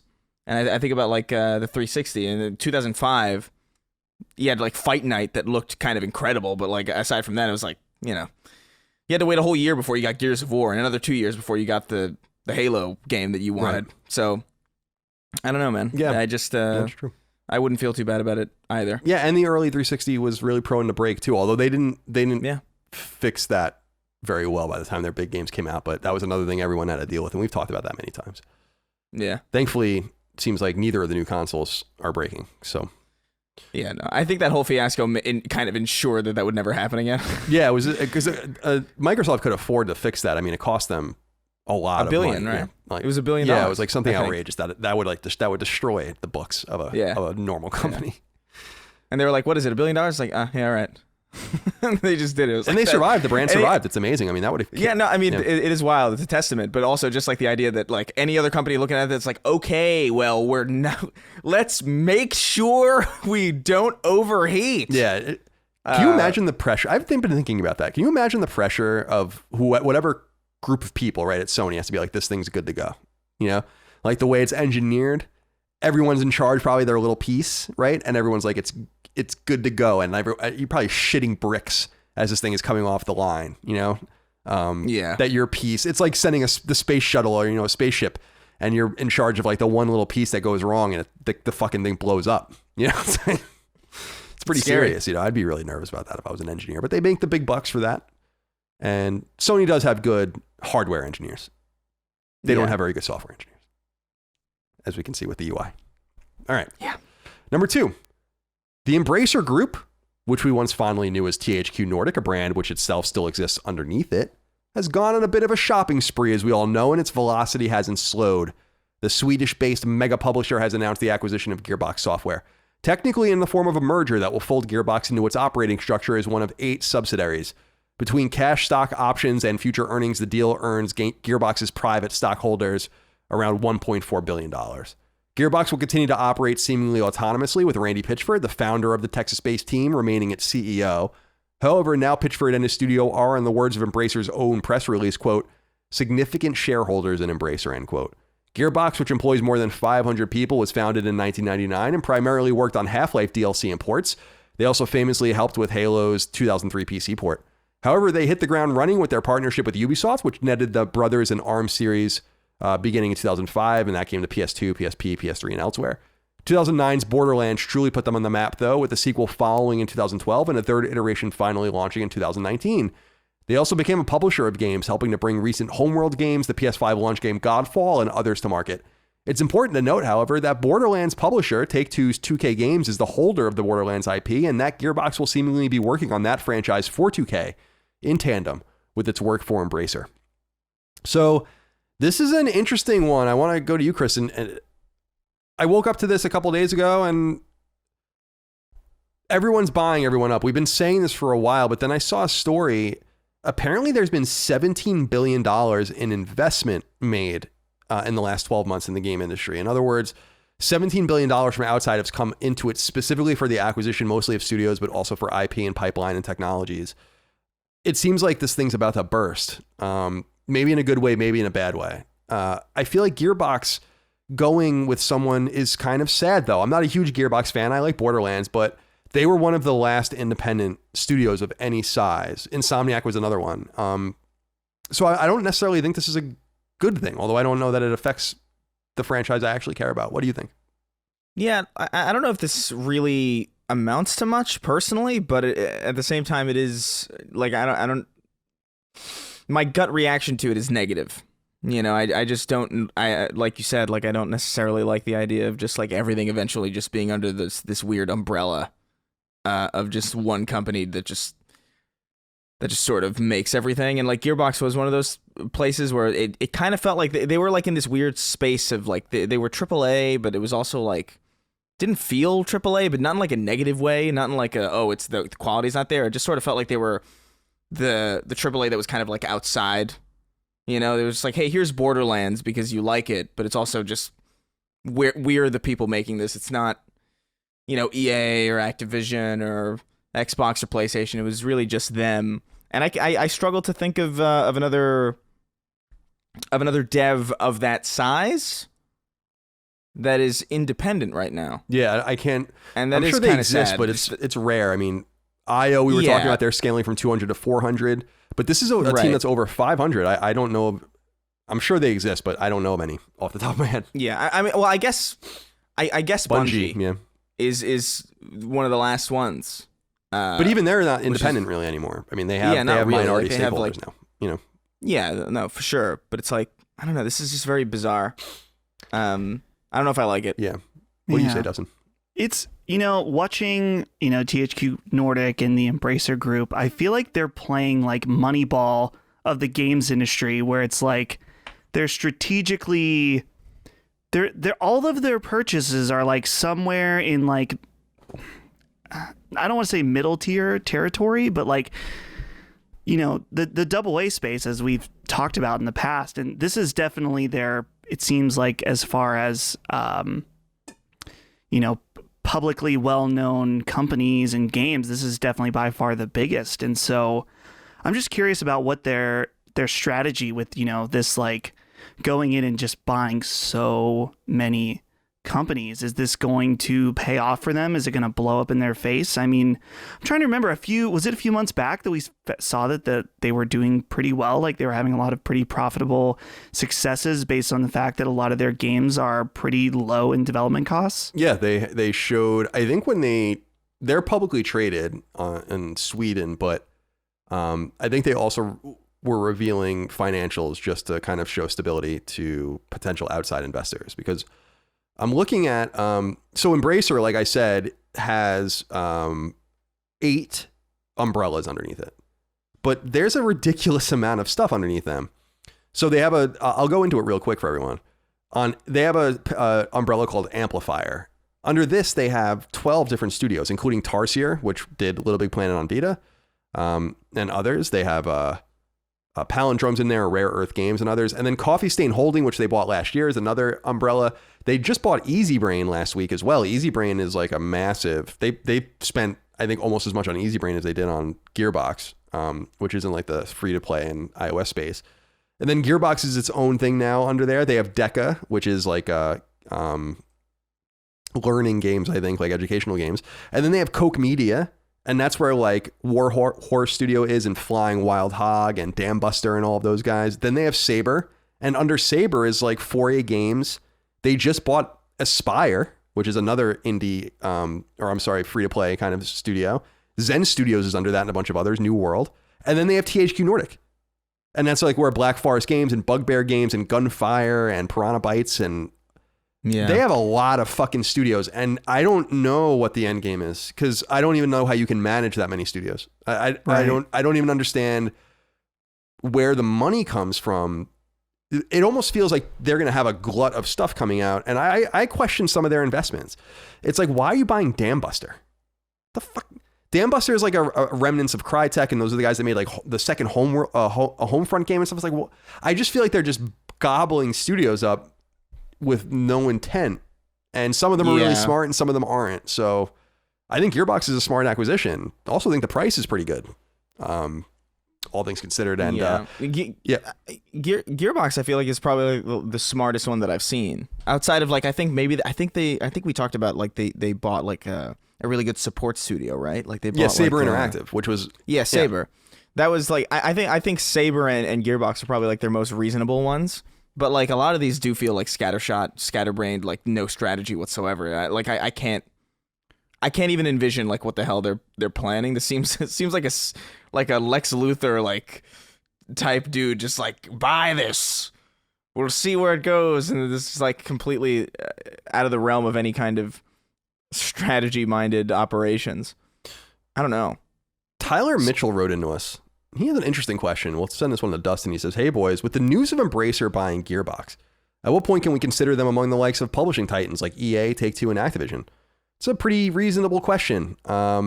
They employ 6,000 people now. Wow. That puts them in that space with the Activisions and the EAs of the world. EA has just over 9,000 employees. They're not that much bigger than they're 1/3 bigger than what they're doing now with these guys. So do you think that we'll start talking about them? I mean, I think that they have to get the quality up, but the thing is that they're taking I don't know that you can compare them because they're taking a different tact, especially of Activision, where it seems like they're going to have a lot of games and they own a lot of studios. They own more studios than these three companies combined times 3, I would say. So I think it's a little different, but what do you think, Dustin? So you said Asper Media is owned by them now, right? Now they are, yeah. Oh, is it Asper? I always thought it was Aspire. Aspire, maybe it's, I don't know if it's Asper. Yeah, as of a few days ago, they bought them. Yeah. So here's what's really interesting that, you brought that up. Maddie did a video about this and he put out some very convincing theories on his Twitter that they are working on the new Knights of the Old Republic. So you'll have to go and check out Maddie's reasoning, but it sounded pretty convincing when I read it. And so they would be involved in the Star Wars publishing game as well, which would be cool. Right. And I mean, Asper or Aspire, they have history with Knights of the Old Republic, and a lot of the suggestions out there do point to that. And so you're talking about them potentially being amongst the Titans. If they have a Star Wars game under their umbrella, then I think that, we could definitely see that conversation start to come up. I think, Colin, what you said about the quality is the biggest question, but again, this just might be their strategy is like, buy low and have as many as possible and sell, AA games and make your money off quantity, and make decent games and not like, games that cost millions and millions of dollars and only release a game every 3 or 4 years or something. So yeah, it's very different than what we're used to talking about the show with like Sony. So I don't know, maybe they have an approach too, like Sony, where they're buying these studios where they see this talent and they want to kind of nurture them into being AAA studios, but who knows? Stephen Forgione wrote into us on Patreon. He says, "Hey boys, hope all is well. Do you still think Microsoft overpaid for Bethesda after seeing Embracer Group acquire Gearbox for $1.3 billion? With 8 game studios, technology, and id Tech and Orion Cloud streaming, as well as multiple established IP with Elder Scrolls, Fallout, and Doom, it definitely looks like the more attractive buy here compared to the House of Borderlands. With gaming continuing to balloon in value, will we see more outrageous buys like this? Make Sony acquiring Insomniac at $229 million look like the steal of the century. Thanks for reading and be well." First of all, I agree with that. If I were Ted Price, I'd be like, fuck. Because he held out for so long. And then he sold his studio to Sony for $229 million and then watches Gearbox get sold for 5 times that. And they don't even get to go with their IP. The biggest IP they made, they don't even own. So yeah, I would say Sony got the steal of the century. I think they fucking fleeced Insomniac. If these are the new prices, then yeah, it does put, though, I think it does put the Bethesda price a little bit more. I still think Bethesda was too much, because even if it's like $6.5 billion or whatever. I don't know about that. Well, Microsoft, like we've already kind of talked about, is just in a uniquely rich position, right, where like I think they wanted to overpay so they could secure that bag, because it might not have been worth that amount of money, but it's owning the Elder Scrolls, Fallout, and Doom along with id Tech and Orion. Like that's worth owning, like for certain. Like I don't think anybody would argue that. And I think they just have the capital to just do that. I mean, like I think I read something recently that they, like, Microsoft as a company, like, made that back twice already or something like that. So it's like they're rolling in shit that they could they could potentially, like, if there were no regulations whatsoever, they would own everything. Probably. Yeah, I mean, because they're inconceivably rich. Well, but they did overpay, and I think that was part of the strategy. Well, yeah, we said that from the beginning. I don't think that they were even for sale. I think that's why you had to be like, well, you can, anything's for sale. You just gotta, if someone wants to walk up to me and offer me $5 million for my house, I'm gonna be like, all right, it's not worth $5 million, but you can have it. So I think that's what happened with Bethesda in some way. But I agree with you. I think it's just, my hope is that with Sony, if they are looking for new studios, and who knows if they are, it's going to become much harder in this environment now. I actually am pretty bearish now on Sony acquiring anything because they just don't seem to want to pay. Naughty Dog famously in the early 2000s was bought for nothing. And they've done this to it. I'm not saying they're doing anything. That's smart. But if they are not going to be in the billions of dollar range now for teams, unless they're smaller teams, then I don't know. I don't know that you need to spend $1 billion for Blue Point. Blue Point might be able to get had for $100 million or something like that. But if you're looking for some of the last remaining studios that are of size and quality, I was thinking about it. I thought about Insomniac immediately. It's like, oh my god, because there's no doubt. First of all, Insomniac is bigger than Gearbox, and no offense, they're better. So they're a better team. So. I don't know. When I read that, I was like, but even with that, even with Blue Point, you got to wonder from their perspective. It's like, oh well, we could probably hold out. Yeah, might as well hold out. Like I know I would be thinking that. Like if I was like regardless of like how long I would have spent like at Blue Point, like working on PlayStation as a brand. If Sony comes to me with like $100 million, but I know that like. We could, like, if I know that I can be a pretty good asset to Microsoft and they're willing to just throw this ridiculous amount of money because it doesn't mean anything to them, I would hold out for like $900 million, Yeah, why not? I mean, why not? Like we said, $17 billion in new investment. It's going to get even higher this year. We'll see. I mean, I don't know that you're going to be able to extract that much money out of the industry. It's it's a huge part of the entertainment industry, but I just don't know that you're going to be able to get. There's only so much money to spend. There's only so much time. Got to keep that in mind too. Like, it's not a movie that you spend 3 hours on. You're asking people to invest their entire lives into some of these games. So we'll see how it all turns out. Here's an interesting one. I'm so glad that we can finally talk about this with some concrete information. Number 3, San Diego Studio has finally officially revealed its annual MLB The Show baseball game, this time aptly named MLB The Show 21. And the delay was for a predictable reason. It is indeed coming to platforms outside of the PlayStation ecosystem for the first time ever this year, namely in the form of both Xbox One and Xbox Series X iterations. It doesn't appear that the game will yet migrate to either Nintendo Switch or PC, and that may never happen. We'll have to find out. The important news in terms of our podcast, however, is that, of course, it's also coming to both PlayStation 5 and PlayStation 4, and it will do so on April 20th this spring. If you nab the PS4 version, you'll pay $60, while the PS5 version will cost you $70. There's no word on next-gen upgrading, though San Diego Studio is facilitating cross-platform play and progression, and that means with Xbox as well. There are, of course, multiple physical and digital iterations of the game for you to choose from, but it's worth noting that the collector's edition of the game, which will be available on April 16th, 4 days earlier than the street date, is graced on the cover by Black baseball legend Jackie Robinson, who broke the so-called color barrier of baseball in 1947. The normal version's cover athlete is San Diego Padres shortstop Fernando Tatis Jr., MLB The Show began back in 2006 on PS2 and PSP and was the spiritual successor to the 989 sports-driven MLB franchise across PS1 and PS2. The game has since come out every year on PS2 from 2006 through 2011, on PSP from 2006 through 2011, on PS3 from 2007 through 2016, on Vita from 2012 through 2015, and on PS4 from 2014 to present. Here it is.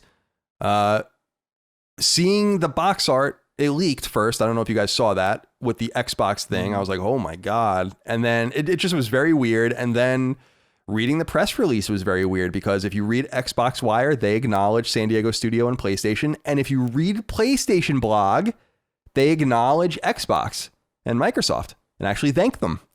Dustin, what do you think about this? I mean, we knew this was going to happen as soon as 2021. Now we know it's happening this year. Right. Yeah. I mean, I think that this is a situation where Sony, of course, would rather have it be exclusive, but as you guys have talked about in the past, their hands were tied. So it's at the point where it's like, well, why don't we just embrace this because we can make a shit ton of money on another platform as well. So let's just go all in. This is the situation presented. Let's take advantage of it. And so, yeah, it's definitely weird seeing a PlayStation Studios logo on an Xbox. And I think, Colin, you've mentioned in the past, like when it boots up, and the PlayStation Studios logo comes up, I'm guessing they're just going to put baseball players in it because sometimes it's game specific. Right. But still, I mean, it's going to say PlayStation Studios when you boot up the game on Series X. So, it's funny, though, too, because as a avid reader of Twitter comments that I know are going to be fiery, I was looking at the responses, and there were people who were like, wow, Sony really broke. Wow, do God of War next. I'm like, you guys just don't. Anyone who lets the console flame wars on Twitter bother them, because I've seen industry professionals get bothered. I'm like, these people, they're not reading the actual news. Like this, we knew that this was coming clearly, and we know the situation behind it. So, but we learned in 2019 this was going to happen, right? And it's worth noting that it is conjecture to say we don't know for sure why they made this move. It's just pretty obvious. I mean, they had the MLB license since the 90s, and no one else has had the MLB license in the AAA space for 12 years, maybe something like that, since the 2K games stopped. And that was on PS3, I think they stopped. So it's clear that the MLB went like, we love your games. We want you to renew the license. Just bring it everywhere, or you're not going to renew the license. I mean, I think it's pretty clear that that's what happened, and it makes sense. I mean, why should PlayStation have a baseball exclusive game when it doesn't? It's first of all, it's really only good for one market. No one's buying it. They buy it in Japan. It's pretty big in Japan, but they don't. It's not a big game in Europe or anything like that. So you need to double dip in the market. Baseball is an American game, and it's beloved in Japan and Korea and some other places, and the Dominican Republic. But you got to double down on the American market. And who has the American market? Xbox. So I was kind of hoping to see it on Switch. And I wonder if that's still a possibility. Now, Chris, what do you think about this? This is what I was thinking about. I didn't think they were going to get it out this year. I thought it was going to happen next year. Yeah. This means that they had... So this thing about this, I mean, it's not that mind-boggling. Sony owns the studio that makes the game. And they had Xbox dev kits before it came out. You know, that's a pretty big trust thing. I remember going to Insomniac when they were working on Sunset Overdrive, and they wouldn't even let me on that side of the building as a journalist because it was so siloed off. So can you imagine the T's that must have been crossed and the I's that must have been dotted to get those things into that, and to make sure they must have had some, you have to imagine them. I mean, this is very interesting to me. They must have had some deal where it's like, you can't tell Paul what we're doing with these. You know, in other words, yeah, you're going to have the secret sauce here at one of your own studios. You can't fuck with it in such a way that you're going to gain some sort of advantage on us. It's deeper than people are giving it credit for, I think. Yeah. Yeah, no, it's definitely interesting. It's I'm not going to pretend to know exactly how these things work or even the internal culture of these studios, but that is a pretty big deal. It is just weird just seeing the PlayStation Studios logo on an Xbox game case. That's really just weird to look at. I hope that the opening is PlayStation games, but I doubt that they would do that or get away with it. I think it would be. I think it will be. I hope it is. It would be cool if it was like Aloy and all that, you know. But because here's I think it will be, just because Microsoft doesn't seem too concerned about that. They don't say, it doesn't seem like Microsoft would be like, oh, you can't put that there, you know. They would just be like, yeah, whatever, man. Be pretty. That would be. We're gonna make money on this, so yeah, whatever. Just have Aloy and Drake and Kratos and stuff in the little pan as they go over the logo. Would be. We'll have to see. I'm really interested to see that, but that was my theory is why it wasn't going to happen this year, was just because they can start developing the 2022 version and the console's out, and so they're like, who cares? You can have the dev kits now. But the fact that they had access to the dev kits in the pre-release environment, they must have had some sort of Chinese wall between Sony San Diego and everyone else. I can't imagine that wasn't the case. I would love to know more about that. But yeah, I wonder if they had Xbox reps there. It's so weird. Yeah, it's very interesting. So love it. I love that kind of stuff. So we'll keep an eye. April 20th, 420, bro. You guys are gonna be sparking up, and you guys are gonna be playing MLB The Show. I think it's a little late this year compared to others. And then I'll be interested to see if it migrates to. I think the show would actually be really vibrant on PC. I think they're afraid to release it there because there'll be no reason for anyone to ever buy it ever again, because they'll just be able to fuck with it to such a degree. You'll never even have to download roster updates or anything. Everyone's just going to mess with it. So they probably don't want to put it there, but I think it would be great on Switch. And I would love to see it there, but I might have to even buy it there because a handheld baseball game that's perfect. That's why it was so good on PSP and Vita. Yeah. Paul Sabo wrote into us. What do you think of this one, Dustin? He says, hey guys, do you think Sony would receive bad PR if the Show 21 runs better on Xbox? I was thinking about this, that Digital Foundry and others are going to rip these games apart, and Sony has to let them run better on PlayStation, right? They must somehow nerf these games on Xbox. I mean, not to such a degree, but you can't have the game running better on your competitor's console, right? I mean, that would be embarrassing. Right. My expectation is that you're just going to see a parity between the two. Even if Xbox could run it better, it's not going to. I'm guessing they're just going to be as similar as they can get them. And I'm sure there may be some Xbox, players that would be upset by that, but there's just, it would be very bad PR if Sony made a game that ran better on their competitor. So that's why I think they will be very intentional about that. Yeah. I actually don't think it would. I actually don't think it would be that bad PR, to be honest. Because I can't imagine a baseball game being particularly taxing to the point where there's even a possibility that the game would run in an unacceptable state on any of these machines. Like if it runs at a more stable, I don't know what it would even run at. Like what do these games run at? Do they do 60 typically? Like I don't play these. I don't know. I don't know either. Yeah, I don't know. But like assuming it's like, oh hey, Presumably. the Xbox holds 60 frames and then like the PS5 holds 60 frames but dips to 59 like every couple minutes or something. It's like I don't even think that would I feel like people who are really into the show or people who are really into sports games, I feel like for the most part the overlap with them and people who care about like Digital Foundry and like how things run is probably very minimal.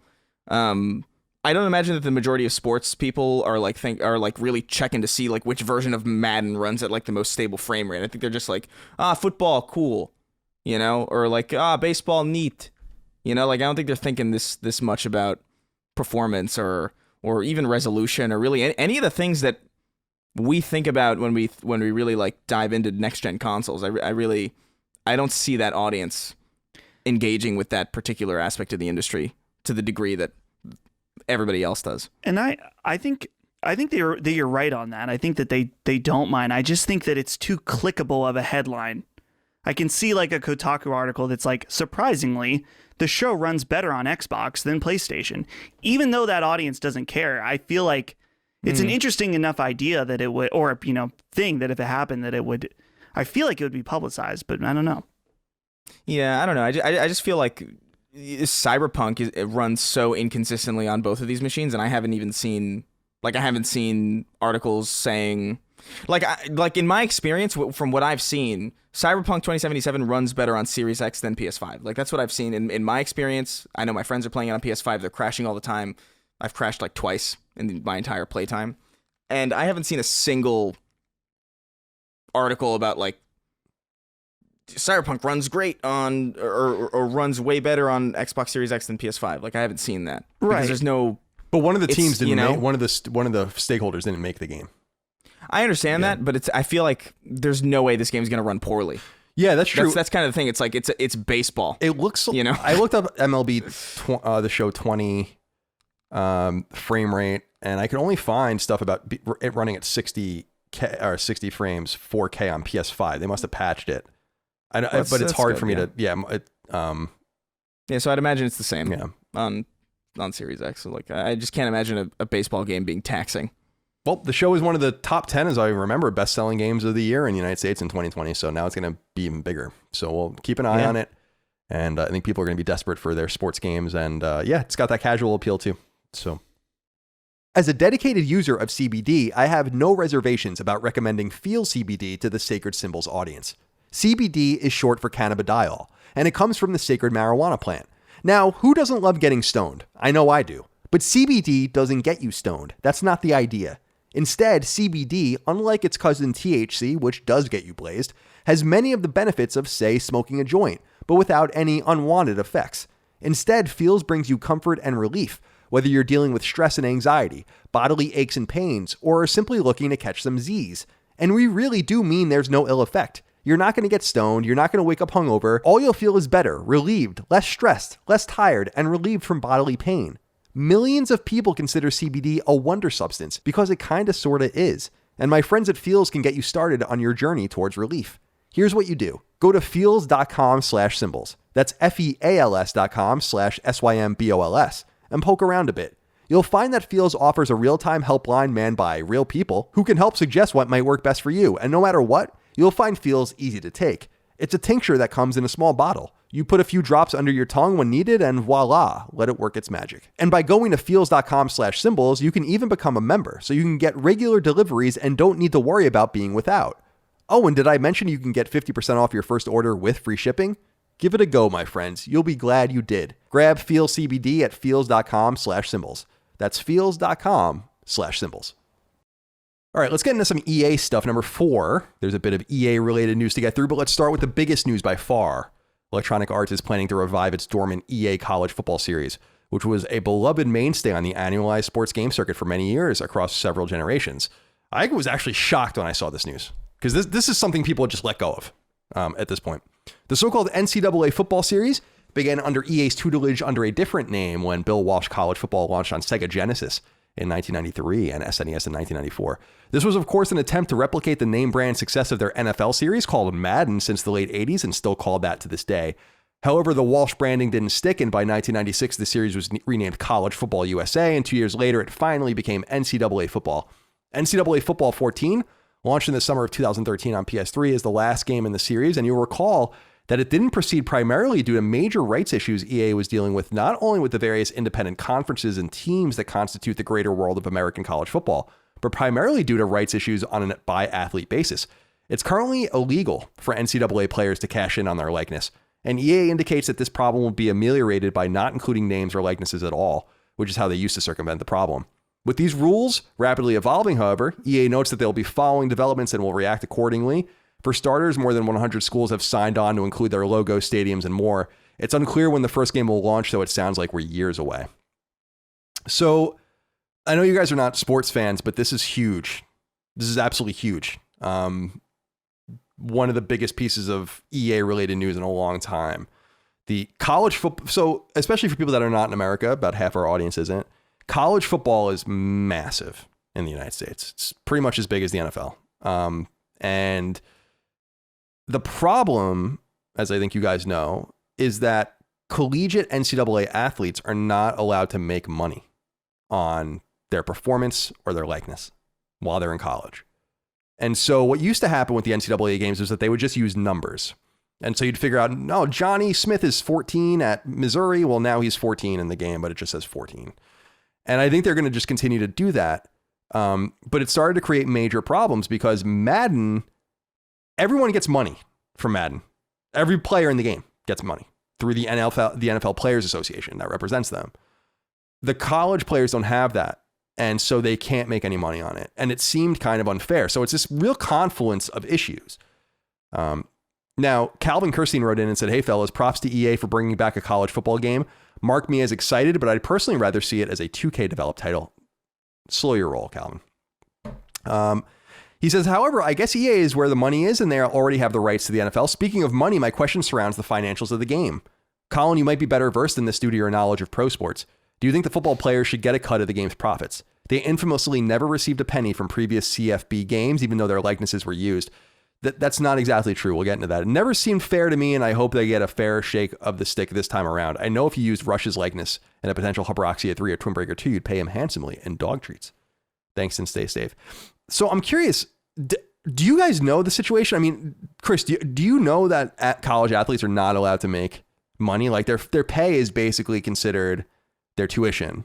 I'm aware of that. So how do you feel about that? Do you think that's fair? This is a big, I'm a sports fan. This is a big years long argument in sports. I don't pay attention to sports obviously that much. So like based on hearing this, I would say no, it's not fair at all. Like what? Specifically if, you know, so they're not allowed to make money like at all, period. Like this isn't about like the video game. Right. Like if they found out that like, even like if you go to Alabama and a booster there, like a famous person that went there gave you like, was like, here, let me give you like a limo ride to go out. That would be like a big deal. That'd be a big problem. You can't even do little things like that. you know? Yeah. That's dumb. Like, I don't agree with that as a premise, as like a rule. Yeah, I don't either. Yeah. Dustin, do you have an opinion on this before I go deeper? No, it makes me laugh because I think of a situation where you guys know Ben, our editor, is also the mayor of my town, and one of the councilmen, his name's Jeff. I talk to him every once in a while. Cool guy. When I was bartending, he would come in and he knows that I'm into video games and stuff. And he's like, so when are they making a new NCAA game? He's like, I'm playing NCAA 14 on my Xbox 360 for like the past 10 years. And I'd buy a new console if they had one. And so every time I see him, he always asks me, he's like, have you heard anything about NCAA? Are they doing that again? So when this news came out, I actually tweeted it at him promptly. I was like, it's finally happening. Here you go. So Colin, as you were saying, this is a big deal. It is. You know, Chris and I are totally out of the picture for this, but I have heard of these people that are still playing the old NCAA game from 2014. Yeah, it's my old college roommate even was like obsessed. He would like simulate seasons and people are really into it because it's so granular. There are so many teams. You know, in the NFL there are 32 teams. In college football there are hundreds, and there are different conferences and all that. And so you can just really get as deep as you want. Now I went to college at a hockey school. We had a football team that was actually they got rid of it, but I went to a Division 1A college for hockey. It's on the back of my chair actually. Oh, what? See. There it is. A little northeastern Jersey, and so I always felt like it was unfair, even for them. Like we have, I think, 5 or 6 players on the team right now that have been drafted by NHL teams, you know, and they go back to college to finish. And it's like, wow, they're still precluded from really doing much. And with football players, I find it unfair just because, and I don't want to pontificate about this too long because I know you guys find it boring, but it's not fair that these schools bring in hundreds of millions of dollars off of their college football players. And then they're like, we give you an education in return. It's like, you know, I don't know about that. I don't know that's commensurate value. You know, Alabama's football team that wins almost every year, and that place is rocking when they play, right? And they're selling concessions and shirts and jerseys and all. And those players are like, yeah, we got to go to University of Alabama for 4 years. It's like, that's cool, but you got fucking ripped off, you know, because it's so they don't even have an opportunity to say like, well, imagine if you went to like, you know, I don't know, some like smaller school. You went to like Davis, right? UC Davis. And you're not going to make much money on your football. Like, even if everyone was allowed to make their money, right? Like, you're not going to make that much money. No one cares about UC Davis football. But this might be an opportunity for you to make a little bit of money because they can use your likeness, you know, and maybe you'll get a little bit of a check in the mail. And I find it really unfair. I find it predatory, and it's breaking apart. It's slowly disintegrating. And I really encourage people to read about it and make your own mind up. It's definitely predatory. Yeah. Like, there's no, like, I don't know. I don't care what, like, if you're part of a team that is bringing in like millions upon millions of dollars for a school, there is no amount of value that school can really give you in return. Like, it just isn't. Like, unless you're like going to be like a world-class surgeon or something, like your education, like, dude, I learned everything that I needed to learn on the fucking internet, you know? Like, I think in general, even just like college as an institution is like really kind of like having to really make a case for itself, especially as things are getting more expensive, as people are making less money, as especially as the economy is like crumbling and like people are getting out of school, and then they just have these like ridiculous degrees that are like really in supposedly high demand, and they still can't find a job that pays more than like $15 an hour. It's like, I don't know, man. I'm bringing you I'm bringing you millions of dollars, and you're gonna give me like a piece of paper that says I went to a place for 4 years, didn't make any money, and now I can't get a job. I don't know. Like, you got to make a really stellar case for that to be a convincing argument in any universe that you could possibly find yourself in. Yeah, it's true. I mean, I also think that it's true that college football teams usually have over 100 players on them. Most of the players will never sniff the NFL. They know that. And so for them, it's like, yeah, we got a free education. That's kind of cool, but it doesn't have to be it doesn't have to be everyone, you know, like people can, because everyone's always like, well, what about the volleyball team or whatever? And I'm like, well, if the volleyball team at your school brings in the money, then they should get paid, you know? Yeah. But if it doesn't mean every athlete at your school gets paid. Like, if you go to Alabama, they care about the football team. They don't give a fuck about your field hockey team. And that doesn't mean that because the football team's getting paid, your field hockey team should be paid. I just find it weird because you should be paid as much money as you can make, I think. Right. It should be like, based on your value. And sometimes a player will, many times a player's like, this is great. I got to go to Alabama or Georgia or something and get my education, and I get to go into the real world. I played a little college football, but some of these guys, and I also feel like they take a lot of damage. They can get brain damage and long-term injuries, and then they have no money to speak for it. It's not fair, you know?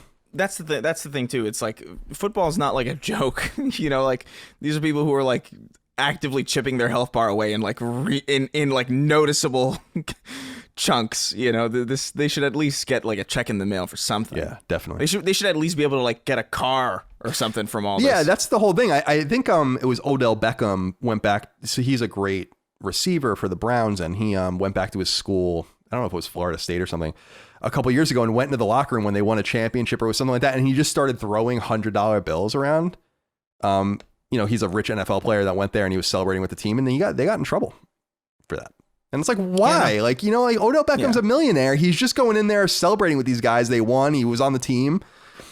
It's bullshit. Yeah, it's crazy. So anyway, it's definitely predatory. But like, I mean, I also think, my opinion is that most colleges in general are predatory. But yeah, I mean, as a college graduate, I generally agree. I think you should be very careful about going to college. Not everyone. It's about a third of people in the United States have a college degree. I think that number seems high to me, and I don't think, you know, if you're a mathematician or you're like a biologist, you should go to college. You know, you're going to go to college for those things. But there's nothing wrong with being a metal worker, a landscaper, working with your hands, starting a business, whatever. I get. We're just told a lot that that's like the only option you have. But there are trade schools. There are technical places that you can go to like be proficient in like a specific thing. It's like don't like just go to college because you have to. Because I did that. Like I like my parents were like you got to go to college, and I went for film, and it was like the biggest waste of time and biggest waste of money that I've ever spent. Yeah. Did you finish? I'm glad I got the hell out of there. No, I got out of there. I was like this is so expensive for no reason. Like everything I've learned today, like I Googled the curriculum and I found like everything that I would have learned in the next like 8 months on YouTube. Yeah. You know, it's like, this is ridiculous. I had a very obviously it's not the experience. case for everybody, but like they're obviously like, you can't be a self-made surgeon. You know? No one's going to be like, awesome. You know, don't worry. I saw a tutorial on this. I know how to get the cyst out of your lungs. That would be fucking dope if you could do that. But I'd love that. You know, they're probably doing that somewhere, not in the United States, but somewhere. I'm sure. Someone's a self-made surgeon in somewhere. All right, I'm sure, like probably in the Bronx. In the Bronx, definitely. All right. Well, that's big news. We're gonna find out how. So my prediction, by the way, and we can talk about this in 2 years when the game comes out, or 3 years. But FIFA is always the biggest seller for EA, and then it's Madden, and then I think you're gonna see NCAA right there ahead of NHL. So. Yeah, I'm sure they're stoked. All right. Number 5, more EA news. The eagerly awaited Mass Effect Trilogy port for PlayStation 4, titled the Mass Effect Legendary Edition, finally has a release date. It will be coming to PS4 on May 14th. According to publisher Electronic Arts' press release, more than 40 pieces of DLC and expansions are coming with the Legendary Edition, though one of them, Pinnacle Station from the original game, is known to be lost and didn't make the cut. We'll talk about that in a minute. All 3 games have been tweaked and upgraded, though it sounds like the original 2007 game has been fiddled with the most, with upgraded interfaces and UI. And while EA notes that the games are playable with HDR support, website Eurogamer confirms that all 3 games run at 4K 60 on PlayStation 4 Pro. That'll likely bump down to 1080 60 on standard PS4s, which is very doable considering the games remain, and this was surprising to me, on Unreal Engine 3. And weren't even ported to Unreal Engine 4, which is the current Epic toolset that's about to be eclipsed by Unreal Engine 5 beginning later this year. But hey, how's this sound? An elevator ride in the Citadel's Presidium that would have taken 52 seconds on PS3 only takes 14 seconds on PS4 Pro. So we have ourselves a release date, finally, for Mass Effect Trilogy, and we're finding out every game is now coming out in May, which is great. I'm sure everyone's stoked about that. That's releasing games right on top of each other. So, any thoughts on this, Chris? I mean, I know we're all looking forward to it. I'm a big Mass Effect fan. It's about time. I think the biggest surprise to me was just staying. I mean, I guess it was. I guess I expected a little bit more work considering how long this seemed to have taken. So when they said that they just kept it on Unreal 3, I was like, that's a little weird. But I guess it doesn't really matter. I'm still excited to play them. How you feeling? Yeah, I don't know. Like if you're remaking a game, certainly like you'd want an updated engine. But there are definitely certain aspects of like Mass Effect that I could see, it's a very classic franchise, and it's a very like it's something that people really very much want to relive, and I could see porting to a new engine. I could see that fiddling with a lot of what people recognize as like inherently Mass Effect. These engines are like miles apart, and I could see the desire not to fuck with it too much, because I'm sure, especially like with that era of BioWare, and I'm sure with like the complexity of systems that are at play in Mass Effect, that like anything knocked out of place, it's like a Jenga tower, like these games, like all games are Jenga towers kind of, but especially like an old RPG like this. So I could see why they would want to stay with it. I'm excited about it. I'm excited to play the first one without having to suffer through really dated controls. Hopefully they've done a pretty decent job at like updating that and the UI, because the first one's like the hardest to play in my opinion. But even back when it was new, I remember it being like, oh, this doesn't feel like Gears of War feels better than this. Why doesn't this feel like why doesn't this feel good to move around? Yeah, it's very clunky. Like it's a very clunky game. So like if they can iron that shit out and it plays better, then yeah, I'm excited about this. And Mass Effect 2 is amazing. I think Mass Effect 3 is pretty great too, especially with like the DLC involved. And the expanded ending will be built into this one. Yeah, no, right. I never even had a problem with the ending, to be honest. But, famously, I didn't. I mean, yeah, I remember that. I remember that was one of the first times I heard about you, and I remember being like, "What's the big deal? I don't understand." Yeah, we should remake that video. We should. Yeah, that was that'd be funny. For this I saw people getting upset though, because they were like, "Oh, they shouldn't have touched the first one. They shouldn't have fucked with it." And it's like, what? No, like Mass Effect isn't known for its gameplay. It's just not. It's known for its like stories and characters and world building and its setting. That like it. You don't want to go back to Mass Effect because you were like a pro Mass Effect player who just like knows all the button combos and can, like that's not what anybody plays Mass Effect for. So that was a very weird complaint that I saw. Also, apparently they fixed. There were some camera angles that fixated on Miranda's ass that they're now changing. Bummer. Oh, which is, a little disappointing, but there's enough source filmmaker material out there that you don't need to play a fucking sure. You don't need to play. You don't want to see those butt cheeks in 60 for that. 60 frames. So I can speak about this with some recent authority, because for Knockback, the retro and nostalgia podcast I did with my brother, I played Mass Effect again in June, not even like 6 months ago or so, for the first time. The original? Yeah, I played it on PS3. I played it all the way through, and you have to just adjust to it. It really, when I started playing it, I was like, oh. But and first of all, the beginning of Mass Effect kind of sucks. The first little bit of it, it takes a while to get into it, but yeah, it was you adjust, and you're like, all right, this is how the game feels, and we'll have to do our best. So I probably won't play the collection immediately, but I'm so happy it's going to be there for when I'm ready for it in the years to come. Yeah. All right. So there's a few interesting notes here I wanted to talk about. Brent Lindquist wrote into us. I feel like I'm always saying your name, Brent. You must really know how to work the system. He says, "Hey fellas, I'm hyped to play through the Mass Effect games again, and I learned something fascinating when reading about the forthcoming remaster. Apparently, one of the first game's DLC releases, Pinnacle Station, isn't included and also isn't in the PS3 version because the source files were corrupted, and it would take like 6 months to remake the DLC from the ground up, according to reporting by Game Informer. Can you guys think of any other examples of parts of a game being completely lost like this?" So it's true. The Pinnacle Station was done outside of BioWare, and the source code is corrupted. I've always been confused why this can't be reverse engineered in some way. It clearly shows like I don't understand what I'm talking about. The example of this I can think of, actually, and I think I've mentioned it on the show before, is that there are 5 Game Boy Mega Man games. They were called Mega Man World in Japan. They're just called Mega Man 1, 2, 3, 4, and 5 here. And Capcom was going to release them on PS2 and GameCube. And they announced them, actually. They were like, yeah, we're doing it. And then they came back and they said, we can't find them. We can't find the games. We don't know where they are. Like, all they could find were like ROM dumps that people put online, but they literally don't even know where the games are. And so they were like, we have to cancel the collection. And to me, I was like, well, why don't you just take the fucking ROMs off the internet? Like, what is why do you need, like, what is it about? Why do you need the original?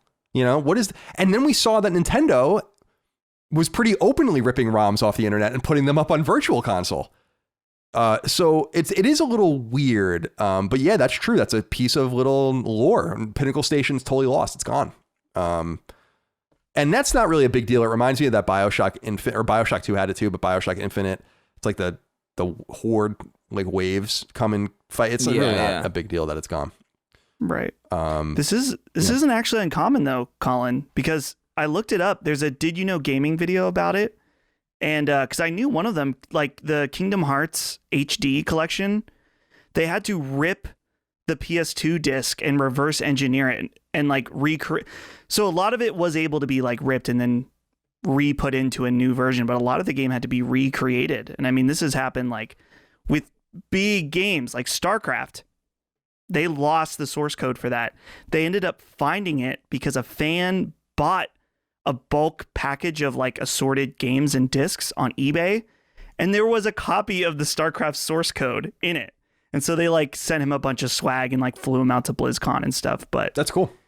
It's weird if though. I were him, I'd be like, how much money, do you want for the original source code for one of your most famous games? So that was pretty nice of him to get his swag and go out there. I would have been like, it's going to cost you a lot more than that. Right. Yeah. But it's sad because there are a lot of situations where source code just disappears. Well, I don't know. I'm interested to see. I really want this to happen because first of all, there's a whole generation of gamers now, younger gamers that never played Mass Effect, but also just want to see what people's memories are of it and if it holds up, how much people lie to themselves or not about it. I think it's going to hold up very well, but we'll see. Yeah, I think so too. I was playing Mass Effect 2 like kind of recently. Like I think at the beginning of the pandemic I was playing, and then I got to a point in Mass Effect 2 where there was a quarantine zone, and I was like, I think I'm gonna put this down for a while. But you know, it held up well, Mass Effect 2 specifically, and I'm looking forward to actually like being able to just go through the first one without getting sick. Yeah. We have another one here from Phil Crone, who wrote into us on Patreon. He says, "Hey guys, the Mass Effect Collector's Edition costs $150 and does not contain the game. How do you feel about collector's editions without a physical or even a digital game? I at least get the rationale of not having to guess how much is needed to supply each SKU, but there are obviously terrible optics of selling an edition of a game that doesn't even include the game. Thoughts?" Chris, we've talked about this in the past. I know you don't think it's that big of a deal. I just think it's weird. I don't understand why. Because like he's saying, all right, maybe the discs aren't done, you haven't gone gold yet or something, but you can slip a code in there. And if you're a big enough game, you can get the codes retroactively made. So, for territories and stuff. So I just don't understand this at all. Yeah, I don't know. I just don't mind it because I see, I can see aspects where this kind of SKU would be really convenient. Like, let's say new consoles are coming out and you want this game, but you don't know where your friends are going to be playing. You don't know which machine you're going to be able to get. You don't even know if these machines are going to be available because maybe there's a giant pandemic happening and but you still want to play that game. Now you can be like, all right, well, I love this game, I love this dev or whatever. I'm going to get the collector's edition, and it's going to be completely platform agnostic. So I can get all the stuff that I want. I can get like the behind the scenes DVD or whatever the hell. I can get the the statue. I could get like the bag or the fucking stress doll, whatever the hell comes with it. But I don't have to commit to a platform yet, and that's because I've been in situations where I'm like, damn, I genuinely don't know. This doesn't really happen all that often, obviously. But I've been in situations at the beginning of a generation where I wanted the collector's edition and I wasn't sure where I was going to be playing because my friends were all making their minds up. But I wanted to get that thing before it ran out. So I don't know. It's a very specific situation that I find value in, and I just don't see the big deal really in just sort of having this kind of collector's edition as a general kind of agnostic thing and just getting the game later. Obviously, if you can get a steelbook out of the collector's edition, that's always nice. But I've just never had a problem with it. Yeah, it's certainly not the end of the world. Bigger fish to fry. One more piece of EA news. It's also worth noting that EA did confirm that they're going to release a Battlefield rather this year. And it'll be on PS5. But they also said this. EA also candidly discussed its recent acquisition of Codemasters, one that costed over $1 billion as it heavily outbid its rival publisher Take-Two Interactive. In an earnings call going over the recent financial data, Electronic Arts CEO Andrew Wilson noted that the acquisition basically allows EA to completely dominate the racing market, according to IGN. He said in part that there's major growth opportunity in the racing genre, stating, quote, "The Dirt franchise, the Grid franchise, all of their franchises are incredible games, but none of them are actually taking advantage of a large publishing organization and the marketing muscle that we are able to deliver. And we think that has real growth to it. Not to mention the talent that can continue to help our Need for Speed business and our real racing business could be very powerful. So we know it's not a FIFA-sized business, but we know that there's an incredible opportunity to own essentially all the driving business there is," end quote. EA's annual financials show that in addition to Need for Speed and Burnout, which it already owns, it now owns F1, WRC, Dirt and Dirt Rally, Grid, and Project Cars. It's worth noting that WRC itself was once a PlayStation-owned, driven, and developed franchise, under the tutelage most recently of now defunct Drive Club developer Evolution. So that's bounced around a little bit. This is what I was talking about, Dustin, a week or two ago. EA clearly was making a play to completely dominate racing, and they said it. I find their words a little insulting, though, to Sony and Microsoft, because they both have very popular racing series. So they're talking more about third party, which I understand, but it is pretty crazy. Again, they own Need for Speed, Real Racing, F1, WRC, Dirt Rally, Grid, and Project Cars. That's basically everything that's not Gran Turismo or Forza. What do you think, Dustin? Yeah, I mean, sure, they own everyone else, but they don't own the two biggest players that are, I would guess, outsell all of those other games easily. So it is kind of a weird way to frame it. I mean, I don't know. It's just the whole like, oh, we want to own an entire market, an entire genre.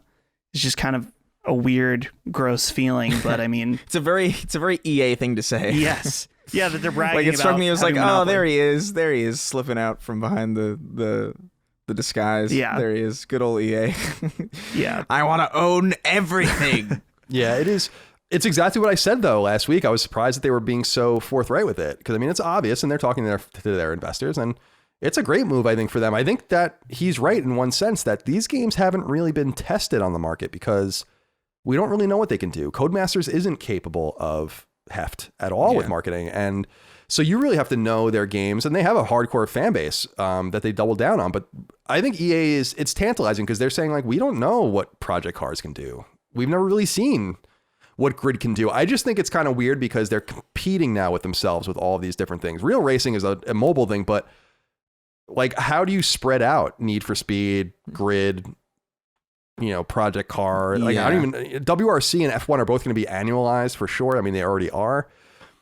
I just don't know like what is going to cannibalize itself. And I think the only notable racing stuff that they don't own at this point outside of the first parties is NASCAR, which is done outside, and those games aren't even very big. Yeah. So I don't know. We're going to find out. Dirt is definitely the best one here, in my opinion. Like of the ones that I've played, but I'm with you. Like I don't know how they're going to spread this out. This seems like a really bloated kind of. I wouldn't even be surprised if a lot of these teams get folded into each other. Yeah. Do you guys remember how the team behind Project Cars was working on their own console? Yeah, that sounds familiar. Yeah, we were talking about this. I remember it's called the Mad Box, but it's apparently, I mean, it's definitely not happening now. I don't think it was going to happen then, to be honest, but you know how much money, how much capital you have to, I mean, that's a joke. That's why you knew Ouya was a joke immediately, because it's like, you don't have enough money. Yeah, I remember saying that when that was first a thing, and everybody was like, what do you mean? Android mobile games are huge. And it's like, yeah, on phones. Yeah, now they're not. I mean, there are big mobile games, but you don't even hear anything about mobile gaming anymore because it's just the same games people are playing. Yeah. Call of Duty and Fortnite and yeah, it's actually just ports of really popular hardcore games. That's exactly right. Number 7. This one's for Chris. Santa Monica Studios smash hit PlayStation 4 exclusive third-person action game God of War has officially been updated for PlayStation 5, albeit in the form of a patch. This patch gets the game running on PS5 at 60 frames per second at 2160p resolution, or going for 4K checkerboard resolution while at 30 frames. The game is offered to all PS Plus subscribers on PlayStation 5 for free as part of the PlayStation Plus collection, and naturally, the patch will be offered to all PS5 users who boot up the game. Santa Monica Studio, founded in the late 90s and known best for the God of War franchise across PS2, PS3, and PS4, is currently hard at work on a direct sequel to 2018's God of War called Ragnarok. Though we don't know if it's still coming to PS5 only or PS4 and PS5. The studio also continues to openly hire for a second still unannounced project. They just put out another plea for an art director this time, so they're getting going on the second game. Now, Makish Singh wrote into us, or Makish says, "Hey CNC, with God of War recently getting the PS5 update, I was wondering which games you personally want to be next in line to get the PS5 update and why. I would love to know your thoughts all the way from England. Chris, are you tantalized by this?" And by God of War running at 60 frames? I'm happy. I'm happy about it. It's good. God of War was always a game that, like, I don't know. I feel like it's going to take me a while to go back and replay. Just because it was so narrative heavy. And I feel like whenever there's like a narrative heavy game that I liked, I always come back to it and being like, oh, I can't wait to play this again. And then I start the first level and I'm like, oh, everything's coming back to me now. I remember this.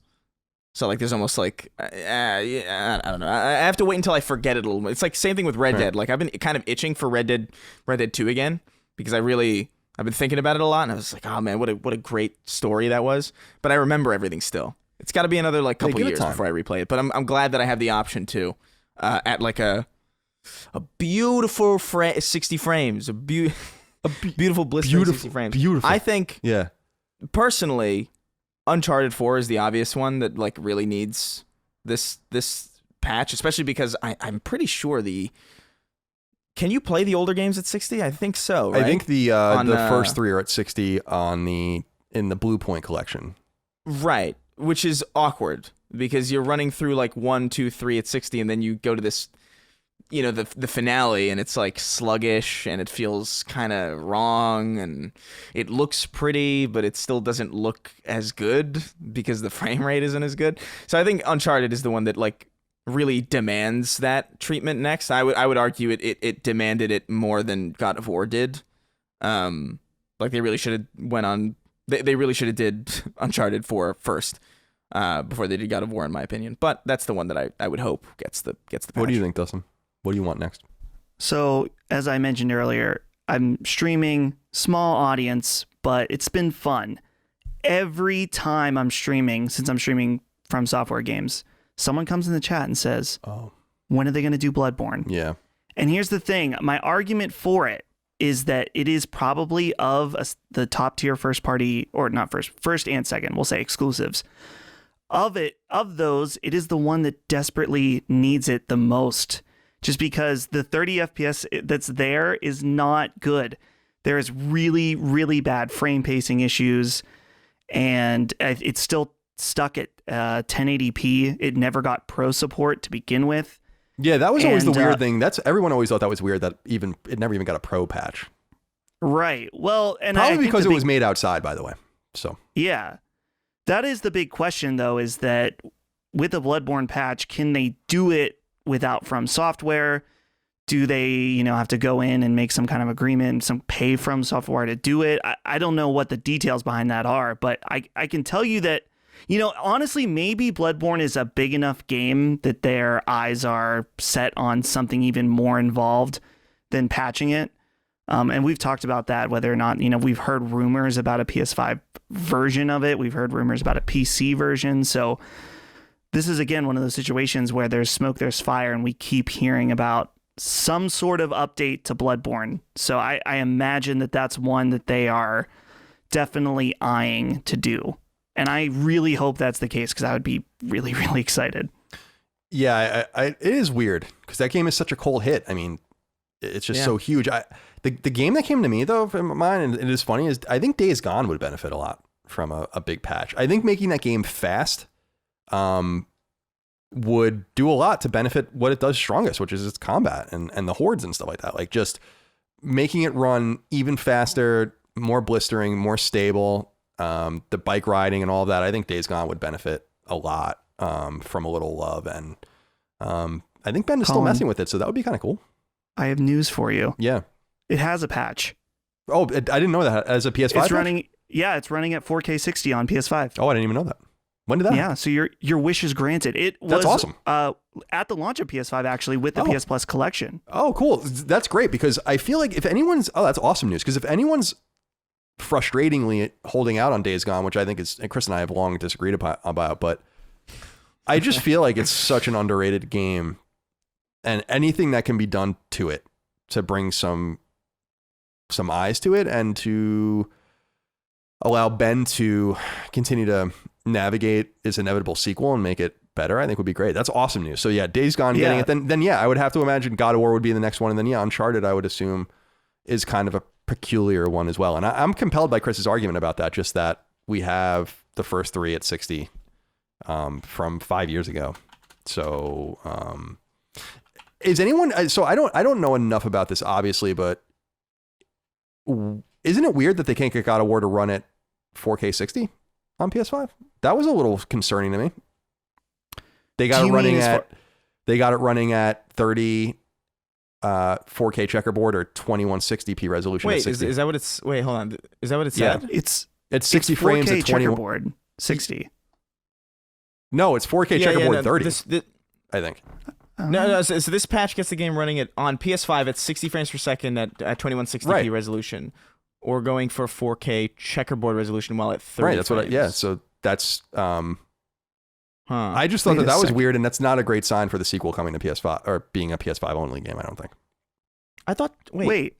Am I dumb? Is 2160 not 4K? I thought 4K is 4000p, isn't it? That's why it's called 4K. I always thought that's what it was. Isn't that what it? Am I crazy? I thought that's what 4K was 4000p. I don't know. Like so 2160p is half 4K. That, you know. I do not. But wait. Okay. A 4K TV boasts the pixel count. Usually 4K refers to display resolution of 2160p or 3840 by 2160. So 2160 is the vertical resolution, not the horizontal resolution. Oh, I always thought 4K was like 4000 compared to. No. Why would they? I don't know why it's called 4K. I really don't know. But like 2160 is 4K. I think the 4K checkerboard resolution. Oh. 2160 like is, I'm gonna write that down so I remember that. 2160 is 4K. I didn't know that. I'm technologically illiterate with like resolutions because I've never cared about them as long as they look okay. That's interesting. But I always thought when I saw 2160 that was like a half step towards pure 4K resolution. You would think that, right? Because you got like 720 and 1080, you know, so on and so forth. But it is. Yeah. It's strange because it's 1080 and then 1440. Like 1080 is 1920 by 1080. So we use the second number to. Well, we were using the second number, and then when 4K came around, they decided to use the vertical resolution instead of the horizontal resolution. Wait, because it sounded like more. I think, right? I may be confusing myself. I should stop. Yeah, let's not even anymore. We should edit this whole thing. No, I don't. I'm too lazy for that. We're gonna look like idiots. If you're, maybe you're new to this show, but if you're listening to the show for a long time, you know that you're not coming here for tech. Yeah, for tech talk. Sure. I mean, first of all, you can go to Defining Duke has a much better grasp on that stuff, but there are just other podcasts you should listen to if that's what you're coming for. Go to Digital Foundry. Yeah, don't come here for that. All right, number 8. In an interview with website IGN, David Cage, the co-founder and CEO of French studio Quantic Dream, once a reliably Sony second-party team, revealed that his newly independent-minded company has founded a second team. This one located in Canada. The studio located in the French-speaking province of Quebec will be led by Ubisoft and Eidos veterans. However, they aren't working on their own game. This move, it seems, was instead designed to tap into a new pool of potential talent to help the work that's already underway at Quantic Dream's Paris HQ on what they describe as a new AAA title. Cage confirmed that the game is multi-platform, which is a change of pace for a studio that made 3 PlayStation exclusives in a row, and he seems to indicate that he may be trying something new, something still story-oriented, but it's different from their typical fare. That was really interesting to read the piece. Quantic Dream, founded in 1997, released its first game, The Nomad Soul, on Dreamcast and PC in 1999. PlayStation audiences became aware of them beginning with 2010's Heavy Rain on PS3, Jason, followed by 2013's Beyond Two Souls, also on PS3. Both games have since come to PS4. The studio's final exclusive was 2018's PlayStation 4 game, Detroit Become Human. I'm a big Quantic Dream fan, as everyone knows. This is exciting. First of all, Canada is a great place to make game studios. Canada's government is incredibly generous with loans and grants, and that's why I think they wanted to go there. And there's not a huge culture shock for Quantic Dream because they're going to Quebec, so the teams can speak to each other in their native French, which is great. Do you think that this is going to be a different game, Chris, than what they usually do? David Cage was, people should go read this interview on IGN, but he was basically saying like they want to try to do something different. I don't know that I really believe him. Are they going to make like a cover-based shooter or something? Have a wheelhouse. What'd you say? Sorry, good. Oh, sorry. No, I was gonna say, like, I definitely feel like they have a wheelhouse. I don't know if they could really, like, what are they gonna do really? Like, are they gonna make like a third person action adventure like shooter? Like, they're not gonna do that. They're gonna make a narrative adventure, and it's probably going to be, I mean, you could look at like Nomad Soul and Heavy Rain and Beyond Two Souls and Detroit Become Human, and you could see that they're all, I would say they're all pretty different. I wouldn't say that they're all particularly the same game, but they definitely have a DNA that's like very obvious, and they have a way of presenting controls to you, and like a way of like kind of making very, very odd control schemes, and I would expect something very similar. Like, I don't see any reason to believe that they would do anything that would break free from that lineage in any way that would completely register as something new and different. Like, I think they're going to make another one of these story games, and it's cool. Yeah, I'm excited. I mean, first of all, I think Detroit Become Human was awesome. That was my game of the year, as people will remember that year, and except for Red Dead, of course.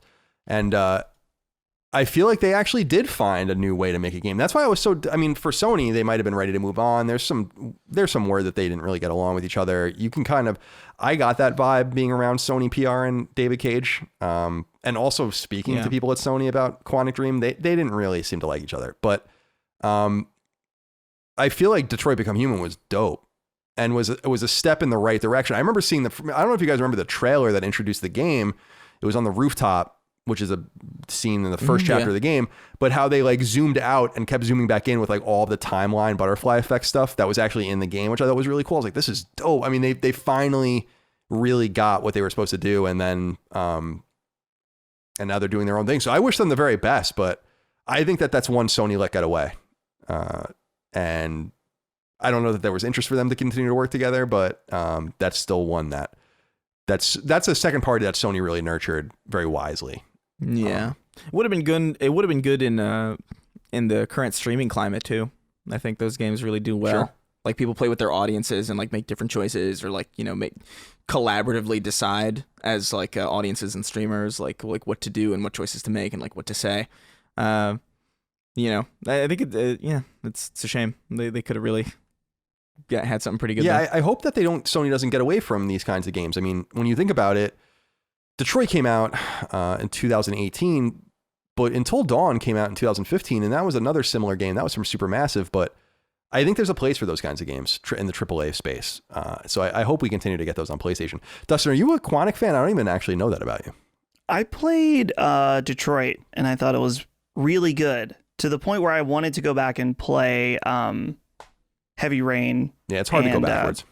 But that's kind of what I was getting at. I just never got to it. But I thought that Detroit was pretty good. I think that it's kind of interesting how, I don't know, I feel like some people give David Cage a hard time for his writing. They do. I think that he's really good and really bad at the same time, if that makes sense. Yeah, I think, first of all, I think that a lot of like the games industry in group are really mean about David Cage. They're mean in general. Yeah, but they are. But it's just like, why do you hate David Cage so much? I think that it's pretty impressive. He doesn't speak English natively, Right. He's French, so that he's writing all this stuff in English. It might not all come out great. I'm not trying to make excuses for him. He's clearly enamored with America, which I think is really cool. His games all take place here. So I just would like I'd like for him to get a little bit more credit. I feel like people are like, why don't you just become a filmmaker? You clearly want to make movies. And it's like, well, because he wants to make games. What the fuck does it bother you? Like, what? Yeah. Like, why does it bother you so much that he wants to make these games? Like, just don't buy them. People said that about Kojima too. Like, just like, make a movie. Like, oh my god. Like, Metal Gear Solid 4 was essentially a movie. Like, in my opinion, it's like, what, like an hour cutscene or whatever. Yeah, they swung back hard with 5, making it so much more gamey, which was nice. But I mean, like, he still makes amazing shit. Like, I loved Death Stranding. I know I'm in like a minority in that. Oh, I thought it was great too. I think we need people like that, man. I think we need like really like just strange minds to just make shit, because like we're gonna get like really cool first-person shooters. We're gonna get cool third-person shooters. That's some stuff we know. We know we're gonna get good versions of those types of games, but like we never know if we're gonna get a good. I don't think I'll ever see a hiking video game again. I don't know if I'll ever see like Detroit Become Human to the extent that it exists again. I think even Heavy Rain, when you think about it, I mean, it's 11 years old now, but Yeah. Like when you think about it, it's a game about a dad who loses his son. It's like it's a very, and then like his weird trials and tribulations trying to the origami killer and stuff like that. It's and I wasn't, cool. you know, like I wasn't even into those Quantic specifically. Like I never really like I never really got on with those, but I think they're valuable, and I'm glad that they exist. They give a little bit more depth and a little bit more texture to the industry. Sure. Number 9 is just an I feel like I just wanted to put this one out here because I know how much the fan base loves these little tidbits. And this was something that was lost on me too, and kind of puts Destruction All-Stars in a little bit of a different light. So number 9, how's this for an interesting PlayStation history tidbit? The recently released PlayStation 5 exclusive vehicular combat game, Destruction All-Stars, originally began life as an all-new version of Destruction Derby, which was a PS1 launch year game way back in 1995. In fact, it was famously published by Psygnosis, the beloved team behind Wipeout, which Sony had purchased in 1993, but which didn't yet get folded into PlayStation's nascent studio structure. Psygnosis published Destruction Derby. I'm sorry. Psygnosis publishing Destruction Derby thereby gave Sony the rights to the IP, even though it was developed by a studio called Reflections Interactive, which is now Ubisoft Reflections. Psygnosis and Reflections collaborated on the sequel, Destruction Derby 2, which came to PS1 in 1996, but then everyone moved on, though the series did see a brief PS2 revival. Which is why it was surprising to read a story on Eurogamer all about Destruction All-Stars and its developer Lucid Games, which is mostly made up of ex-Sony devs from shuttered British studios. In the story, the game's director Colin Berry noted in part that their makeup as a studio, quote, certainly helped with when XDev, which is Sony's external development second-party force, were looking for a developer to go, hey, what we're thinking of doing with something with Destruction Derby's franchise in that area, which was kind of the initial genesis of Destruction All-Stars. So those conversations are happening between XDev and Lucid, you know, what do you want to do with Destruction Derby? It's like, well, we don't want to do just another Destruction Derby game, end quote. I don't know why they didn't talk about this more. You know, to at least make it more in tune with the legacy of the of the console. Destruction Derby is not a big thing, but I think it would have been way cooler for them. Did I miss this? Like, did they ever say, like, this is a Destruction Derby game? And everyone's going to be like, what's Destruction Derby? But some people are going to be like, oh, you give a shit about your heritage, and this is a cool thing for you to revive. So I just wanted to throw that out there because I didn't know that. Yeah, I didn't know that either. So that was like buried in a Eurogamer article. Sony's marketing is questionable. But Sam Erisy wrote in and said, greetings, last standees. After a 3-month delay, Destruction All-Stars is out in the wild, and I have to say I'm pleasantly surprised. No, the game is not the next Rocket League, but it certainly is a lot of fun, especially with some friends. Sadly, however, I can't see the game sticking around for a very long time. The gameplay lacks all the depth that keeps games as a service around, and a lot of the single-player content is locked behind a paywall. Nonetheless, a great decision on PlayStation's part to keep this as a PS Plus game because charging $70 for this game would be absurd and would have rendered it just another Godfall. Have any of you gents played it? I'd love to hear your thoughts on it. Good day. So yeah, remember that they were going to charge $70 for this game, which is fucking hysterical. Yeah. It would have died so quickly if they did that. And they did delay it. They did admit that they delayed it specifically for PS Plus. It was done. And we knew that the game went gold because the trophies popped months ago. So they did hold it. Have either of you messed with it? Because it is free this month. Did Dustin or Chris, either of you guys? Yeah, I downloaded it and played through the tutorial and one like offline match, and it's fine. I don't know. I mean, we've already kind of belligered the point about it being like Fortnite art style, and that's very present. Like looking at the character creation, it's like, this is the best. You know, like it just feels generic through and through in a lot of ways. But the gameplay, I mean, I think that who was that? Sam had it right in that it's surprisingly solid. If you got a couple other friends, play a game online together, you might have a great time. But I don't think there's anything about this game that has legs. Well, yeah, we're gonna see. I don't know what they were. I don't know. I'm curious. I'm still of the mind that they put this thing out there expecting people to pre-order it, and no one did. And that showed them everything they needed to know about it. So I hope it does well. I hope people love it. But this whole conjecture about it being Rocket League, of course, is silly, and it's not doing great critically. So we'll keep an eye on it. Yeah. Number 10 is a wrap-up. Website Gamatsu reports parkour game Stride is coming to PSVR, perhaps imminently. Horror game Mudan is coming to both PS4 and PS5 on March 16th. Arcade shooter R-Type Final 2 is coming to PS4 on April 30th. Side-scroller Narita Boy is coming to PS4 at some point this spring. Nature-based adventure game Winds and Leaves is coming to PSVR at some point this spring. That's a PSVR exclusive. RPG Eldest Souls and action game Hindsight 2020 Wrath of the Rakshasa Rakshasa, are both coming to PS4 and PS5 in the second quarter of 2021. Puzzle game and Turtle Threads is coming to PS4 in the third quarter of 2021. Deck building game Rogue Book is coming to PS4 and PS5 at a still undetermined time, and farming game Guitaria Fables will come to PS5 later this year. The website also reports that popular side-scrolling farming RPG Sakuna of Rice and Ruin has surpassed 850,000 copies sold since launching only a few months ago on PS4 and elsewhere. Publisher Sega has revealed that Yakuza spin-off RPG Judgment is getting a native PlayStation 5 launch on April 23rd, following its PS4 launch in 2019. Website Push Square reports stylish RPG Chris is coming to both PS4 and PS5 in July, while adventure game The Plane Effect will be coming to PS5 at an undetermined point this year. Publisher 2K has finally pulled the plug entirely on Gearbox's ill-fated 2016 game Battleborn.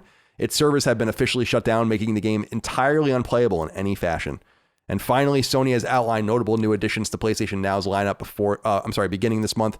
Those games include Call of Duty Black Ops 3, Darksiders Genesis, Detroit Become Human, Hotline Miami 2 Wrong Number, Little Nightmares, and WWE 2K Battlegrounds. That's all the news. All right. There we go. So typically at this point, we were doing the whole game suggestion thing. I think I'm just going to remove this entirely from the show. I was thinking about it. It seems redundant. We talk about the games that we're playing at the top or near the top. It just doesn't seem like a section that needs to exist. So it's gone. We're not going to do it anymore. So let's just get right into listener mail. Of course, you can support us on Patreon at patreon.com/laststandmedia. You get early ad-free access to every episode of this show, the ability to submit your questions, comments, concerns, thoughts, and ideas. You can get your name in the credits, access to exclusive Q&As, and of course, Sacred Symbols Plus and Defining Duke Ultimate. We have 6 inquiries to get through here, starting with Andrew B. He says, my question comes to you from a place of curiosity, not dispute, regarding whether buying a PS5 has been worth it. I agree with your argument about generational exclusivity of games, but I would like to bring up a different angle: performance. I, for one, have found that the performance boost of the PS5 has justified my purchase of the machine. Being able to game in 4K 60 on new titles and any old title that supports it has improved my console gaming quality of life to the point that I would have paid up to $1,000 for this machine. I understand there are innate differences between consoles and PCs, but please consider this. When a PC gamer buys a new graphics card, they do so with the sole vision of improved performance. There are no exclusive games for graphics cards, but the improved performance on top-of-the-line games makes buying a GPU at exorbitant price, something north of $1,000 for the card alone, worth it to many gamers. All of this is to say, do you not find the improved performance alone reason enough to justify your performance of the PS5? Especially considering we know exclusive titles are coming to the machine eventually. Chris, what do you think about this? I mean, that's how I thought about it. That's kind of how I always think about it. It's like if something can make my I just got a 3080 like for my PC, and that was like not cheap, but it's definitely like it's worth it to just have something that's like relatively future proof and that I won't have to worry about for a long time. I won't have to worry about these like mid-generation upgrades. I won't have to buy another graphics card probably for another several years at this point. And that's a good feeling, especially when you know that everything that you're gonna play is gonna run really well. And I think that is the one avenue that I think these consoles really nail it, is just the performance of things. Because I have definitely, like, towards the end of last year, leading up to the console launch, I really wasn't using my consoles really, because my PC just offered me 60 frames. It offered me pretty good resolutions, and I was just running on a GTX 980. It wasn't even like the strongest card that you could possibly. It's ancient by modern standards, and it was just hard for me to justify turning on my console when I knew that I was just going to get like a sluggish and inferior experience. But now, like the PS5 and the Xbox Series X are like a lot more. Oh, you know what? I'll get the frame rates that I want, I'll get the resolutions that I want, and I'll get the comfortability that comes with the console. And that alone has... I understand the argument, but I still do think for the average person, your average person isn't necessarily paying attention to all those little bells and whistles. I think the average person just wants something new to play. They want something new to blow their socks off to really justify their purchase. And that's, I just think that's how most people are. I think Demon Souls probably did that for a lot of people. Demon Souls is gorgeous, and I just because I agree with this sentiment, and I do think the resolution and performance boost is a really, really good reason to own these things, I still would argue that they're still not super necessary, or that, and I would argue that just that alone isn't compelling for the overwhelming majority of people who are looking to buy a new machine. Dustin, do you have anything to add to this? Yeah, no, I think that this has been brought up a lot about whether or not something is, or PlayStation is worth it. And I always find it odd that people are looking for an objective answer. And I think that obviously there are objective statements, like here are X amount of titles you can only play. Here's the performance. But a lot of it just is going to come down to, is it worth it for you, right? And what is your money situation look like, right? Like, I mean, let's take out the job context for us, right? It's like, I'm going to buy this, and I know that this is going to be a machine that I'm going to use for the next 5 years. I mean, who knows? Maybe they'll do PS5 Pro and it'll be shorter, whatever. But we're going to use it long term. And so, yeah, maybe it's not worth it for the fact that I've played 3 games really on it that are exclusive quite yet. But it will be worth it in the long term. Now, if you're having to watch your finances a little closer, then yeah, maybe it's not a justifiable purchase. But I think we need to look at things in the context of personal, what's the word I'm looking for? Whether it's personally worth it for you and what features appeal to you and things like that. Yeah, it's all relative. Yeah. Hey, worth noting, by the way, a really important tidbit about PlayStation 5 being sold at a loss means, I mean, what does that mean? The console's not going to come down in price anytime soon. Not that it was going to come down in price in its first year or 18 months, but it's not going to come down in price for a long time now. So there's that one mitigating factor where if like you're waiting for it to become cheaper maybe in a couple of years, I don't know that it's going to be. So that's one thing to keep in mind. But I personally don't think you need this console right now. I mean, I like it. Yeah, well, yeah. You know? Yeah. I think like for what I value, I think for my personal value, I think it's worth it, but just for me, because I value performance like a lot. Right. Like it's the most important thing to me, where it's like, if that's something that matters that much to you, then yeah, I would say it's worth it. But I like, my opinion is kind of filtered through the generalized kind of, I kind of have to go and like, all right, well, would I recommend this to your average? It's like Death Stranding. I loved Death Stranding. I couldn't recommend that to most people. How am I going to recommend Death Stranding to most people? Most people like aren't going to get it. They're going to be impatient with it. They're going to be like, this fucking sucks. It's just walking in, and I have to be like, yeah, it is.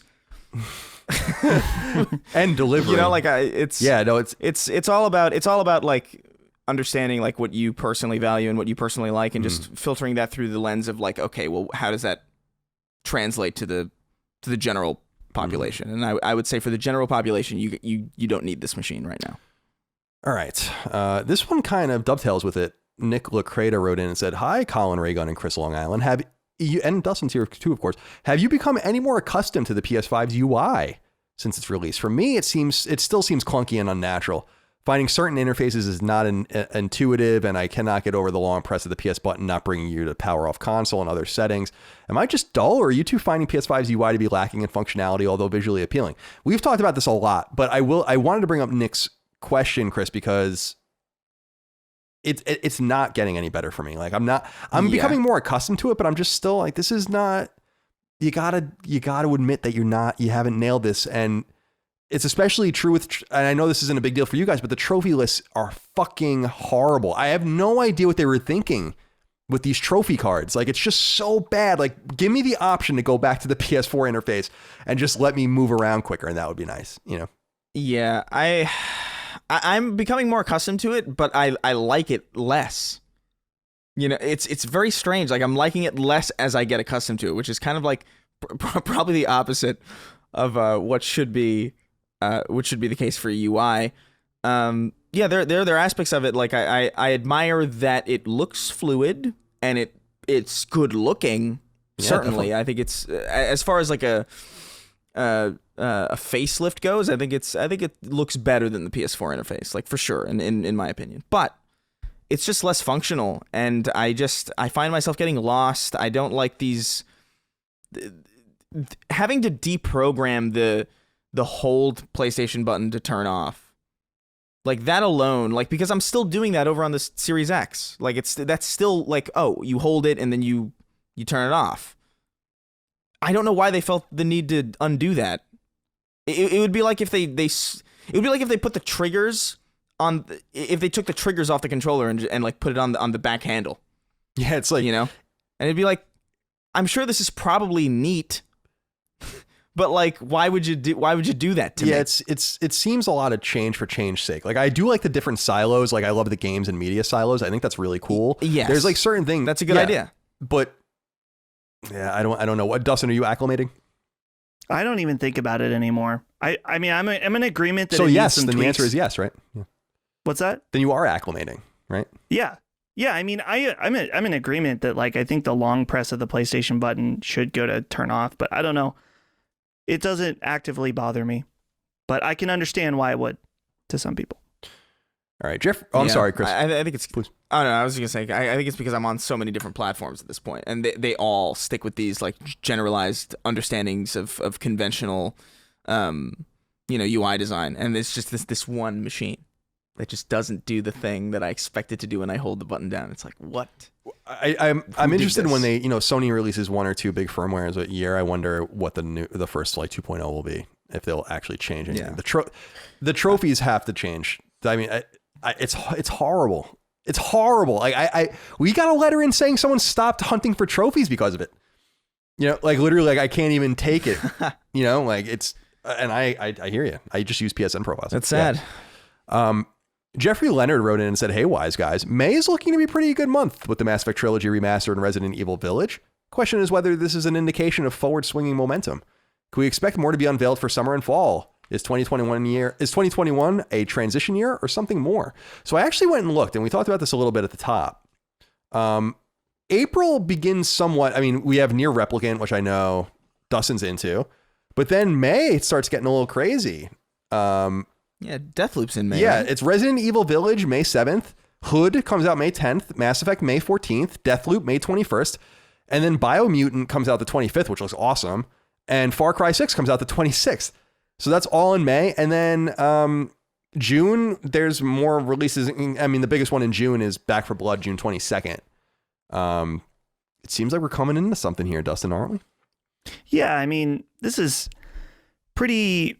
I guess the question we're going to see is that we're still waiting for our like Christmas type games. Some of them are still yet to be announced. Like you mentioned, Battlefield. There is a Battlefield coming in 2021 that they're already starting to tease. Not really tease, but it was mentioned in their investors meeting. But yeah, just that it's coming and whatnot. Yeah. Yeah. So I think that, I'm wondering what other big games that we don't know about release dates yet. I mean, I know that Maddie on Duke has talked about, he thinks that Starfield is coming out. It's possible that it'd be coming out this year. Elden Ring is still on the table for this year. We know about Battlefield. There will be another Call of Duty. So there's still a lot that we just simply don't know about.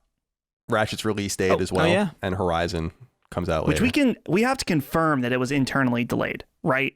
Ratchet, yeah, it seems like a Drive Club situation. So people will remember that Drive Club was like positioned, pardon the pun, as a launch game. So was Infamous Second Son, like a launch window game for a long time, and then suddenly there was like, no anymore. And Drive Club was delayed a year because it was fucked. It seems like Ratchet just probably needs more time, and I don't know that they really. I mean, they could have really used it right now. It would have been cool if Ratchet came out like in January. But now Returnal is kind of around the corner. You don't want to put those games on top of each other. You assume Returnal April 30th. I would assume Ratchet July or August, and then I would assume Horizon November, which is going to be pretty interesting because and Gran Turismo's in there. We think as well. Yeah. So Rush is being pretty aggro right now. It's like when I'm there. He dominates Dustin. Just completely dominates him. I've never seen anything like it. I'm just gonna punch him right in his fucking face next time. You should. He's just a one crack. He'll be fine, but then he'll know. Yeah, you'll teach him. He's been an extra level of nuts. The snow has made him just bring it up a level. He comes in from outside after running around and he's just ready to go. I'm like, holy moly, dude. But he needs to get fixed. But the vet told me, out. Huh?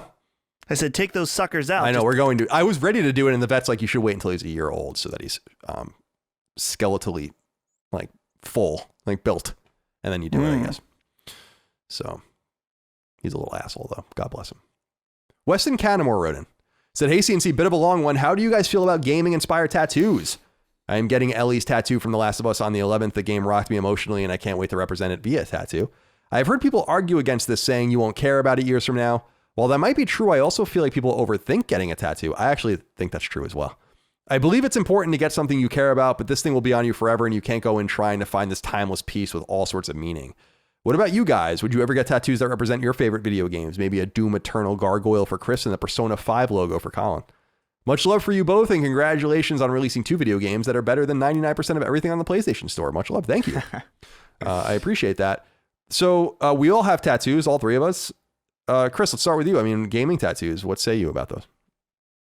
Yeah, I mean, I don't have a problem with them. I've looked into it. Like, there was one that I wanted to get actually before the pandemic hit, and I've been, a little bit concerned about pulling the trigger on it. But I've been wanting to get a BioShock tattoo for years and years now.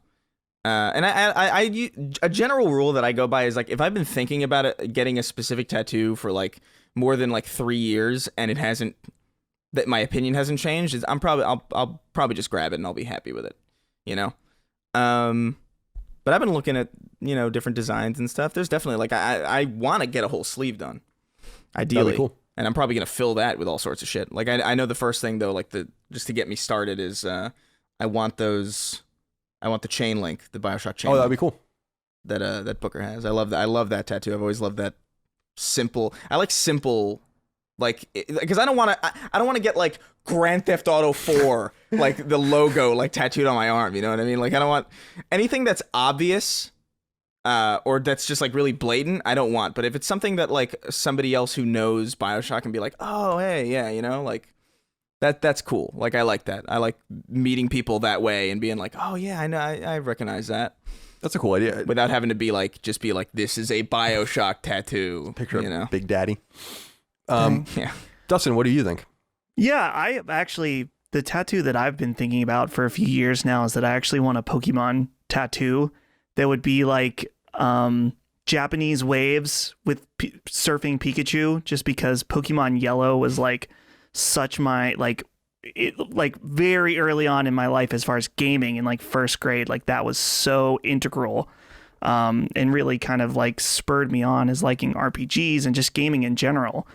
And so I understand that there's like maybe some, at least, I mean, even I've had hesitancy in the fact that it's like, well, you're not really that into Pokemon now, and it's not really the same thing that it was, but it's like, but it's about what it was to me then, you know what I mean? And what that represents. And so, because let's see, Weston said here, like, people say you won't care about it years from now. And that's, I will say, you probably shouldn't get a tattoo of like an active ongoing story, or else you're going to have like a Game of Thrones child naming your child Khaleesi situation. I would shy against that, but it's about what it is, what it means to you. So, if Pokemon turns to shit and gets way worse in 10 years, it doesn't matter, because the tattoo has relevance for what it meant to me in my life at the time. So, yeah. No, it's very well said. I have American history tattoos. I have Moriarty tattooed on my back in huge letters. I'm actually going to probably get that Moriarty tattoo removed at some point, just because I want that space back. I don't care about the tattoo. It doesn't bother me at all, but it just takes up so much space. I got it when I was 18, and tattoo removal is getting way better. I was reading about that recently, actually. It's still a pain in the ass, but it used to be like really bad. So I've been thinking about that, and I would like to get, I don't want to get arm sleeves because I have little girl arms, but I have been thinking about getting leg sleeves, like from the knee down, and doing maybe something like one with Mega Man and one with G.I. Joe, I think would be pretty cool. But the logo I always thought about was just, I do want to get at some point is the Wily logo, like Dr. Wily logo on my chest, which I think like one of his robots, which I think would be kind of just the W, which would be kind of cool. Another vague thing, like the chain, no one would know what that was. Yeah. I like vagueness in that. It's the same thing with like shirts. Like I would never want to walk around with like a shirt that's like very obviously like, oh, here's the title of a video game and a very recognizable video game character. I like the subtlety that like, oh, that could be just like a normal shirt. Like if I didn't know anything. All right, let's see here. 2 more. Anthony Gigi wrote into us, boys. He says, hey, gents, I'm writing in today to ask you guys how you discipline yourself when buying video games. I recently became aware of this habit that I've been buying a lot of games recently, but not starting any of them. I'm thinking I should be spending my money on other things, or better yet, saving it. But sometimes these frequent PSN sales just get the better of me. This begs the question of how often do you buy games and when do you tell yourself enough is enough? I look forward to seeing your dashing faces this Friday. Thank you, Anthony. I remember, guys, when this was like a really like relegated only to Steam, this problem. And it's because the digital ecosystems were just not mature. But they are now on PlayStation, and I'm buying way more games. I just told you I bought 11 games the other day that people recommended me. At the same time, I went on PlayStation Store, just bought them all. And I don't often do that, but the PSN sales do get the best of me sometimes because I'm like, wow, this is so cheap. I might as well just get it. But I don't play most of the games I buy either. I'm kind of two minds. One, I like just supporting developers. Like, I might not play this game, but it's $10 and I like you. Here you go. And the other thing is that you buy things for later as well. Like I buy things and I'm like, I might want to play this later. It's really cheap right now. And that's come in handy a few times for me. But I'm also pretty disciplined. We were talking about Sakura of Rice and Ruin before, which is really popular. It's $40 and I went to buy it. I was saying this on the show the other week and I'm like, it's too expensive. So it goes both ways, where I'm not just wantonly spending. But Dustin, how are you doing with your game buying these days? It's funny because you mentioned Steam, and I was definitely guilty of buying way too many Steam games. But now it's like, I'm not loaded or anything, but I'm making more money now than I ever have. And I'm buying way less games. I think I've just started to get realistic about that's good timing. Like, I don't know. So you brought up oh, well, maybe it will, go. You should buy it while it's on sale. You maybe want to go back to it. I found usually that sometimes can save you, but it can still hurt you if it's if you buy a game at 40 and you wait 2 years, then it's most likely going to be 20 or something. So I don't know. I'm a penny pincher, and I'm on slick deals every day, trying to game the system as much as I can. So I don't know. I've been able to cut down though.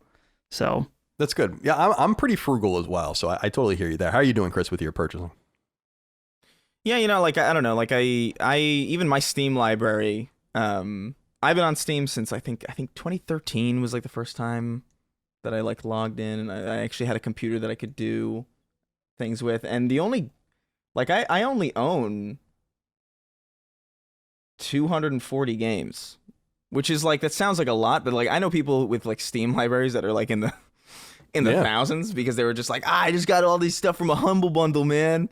And it's all right, cool, but I've always been pretty restrained. Usually, I'll wait until I know absolutely that I'm gonna play something before I buy it, or if I see a developer doing something cool and they're a smaller studio, I'll buy it even though I know I probably won't play it or I'm not super into it. I bought oh my god, I'm trying to think of what the hell, damn it, I can't remember. It was some Nintendo. It was the Nintendo game that looked had a really Octopath. Oh, Octopath Traveler. I bought Octopath just because I thought artistically it looked great. I'm never gonna play that game. I have no interest. But I just thought it looked really, really cool, and I just thought I had a really good appreciation for what they were doing. But outside of really small instances like that where I see something that I want to support or a game that I know I'm just gonna play, Doom Eternal was a game that I bought the day before it came out. I didn't pre-order it months beforehand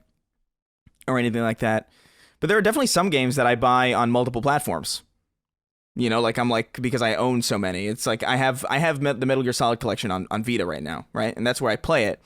But I saw it was on Game Pass a couple months ago. And I remember trying to play it on my Xbox, and it was off, and I was like, oh well, I'll buy this because I like Metal Gear Solid, and I like that in my collection as often as it could possibly be. Same thing with Skyrim. I bought Skyrim on everything that I own. You're the problem. That's why they keep doing it. Because I'm an asshole. Yeah. BioShock I own on several platforms. I'll buy the really seminal, really important shit on as much as I can get it on, because I never want to be in a position where I don't have the option to play it. Sure. Yeah, it's interesting. I'm not loath to pull the trigger on $60 and now $70 AAA games that launch if they're worth it. We just haven't seen Doom was one of those. Resident Evil last year, The Last of Us, Ghost of Tsushima, all those I bought day one. The only game I bought day one actually pre-ordered this year was Cyber Shadow. because they were surprisingly, it was like, first of all, it was discounted for pre-ordering it, which I was like, why? It's so good. And by the way, here's how ridiculous Metacritic is. Habroxia has a higher Metacritic score than Cyber Shadow. I made Habroxia. I helped make Habroxia. I love Habroxia. It's awesome. Cyber Shadow is immaculate. When I saw that, I was like, what? What? Cyber Shadow is one of the most immaculate 2D side scrollers in years. But so my cousin Vinny wrote in with the last one, and that's his name. It's not my cousin. He says, hey, Sloppy, Joe, Chris, and Salisbury Colin. Dustin's here too, but I guess we kind of keep you on your toes. He says, you guys mentioned that your fingers were hurting when playing Maneater last week. And I thought, man, is it just me who gets it? And he said, I'm sorry. And I thought, man, it is just me who gets tired of holding this controller too. Sometimes I find my fingers get tired pressing on the triggers and elbow just from holding the damn controller. My question is, have any of you heard about the ergonomics of the controller? And if you think there will be a lighter one in the future? It's honestly comparable to holding the Switch handheld. All the best to the Last Stand crew, except Dirty Dustin. It's not very nice. Dirty Dustin. Now, it's all anecdotal. I've been seeing many more complaints about this controller than I've seen in years. And I don't know that it's a Duke situation, but it does seem like it's not great for some people. It is heavy. Now, we might not be used to that in this ecosystem. It feels like a comparable heft to the Xbox Elite controller. So I don't know that it's that big of a difference, but I feel like people are complaining about it more. What are you seeing out there, Chris?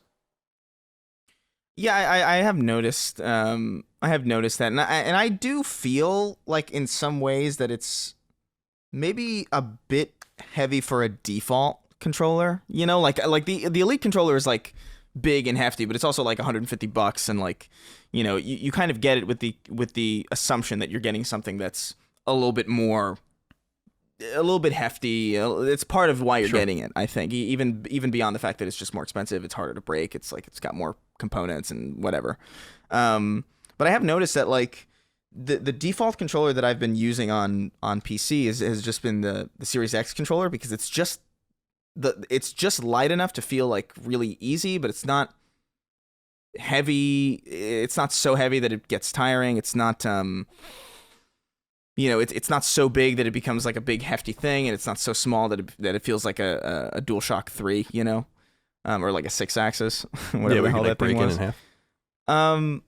I don't know. Like, I really like it still, but I know where people are coming from, especially if like PlayStation has had such a long history with very minimal differences in controller design. Obviously, you had the analog sticks brought in mid PS1 generation, but those first 3 generations all were basically the same form factor. I know that there were reasons for that during the PS3 generation that weren't entirely purposeful.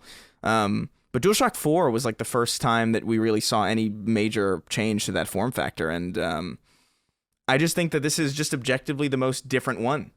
It's definitely like the one that's least like the previous. Yeah. And I think that's probably just messing with some people, and it might be causing some issues that while they are valid, to get a little bit more overblown than they otherwise would be.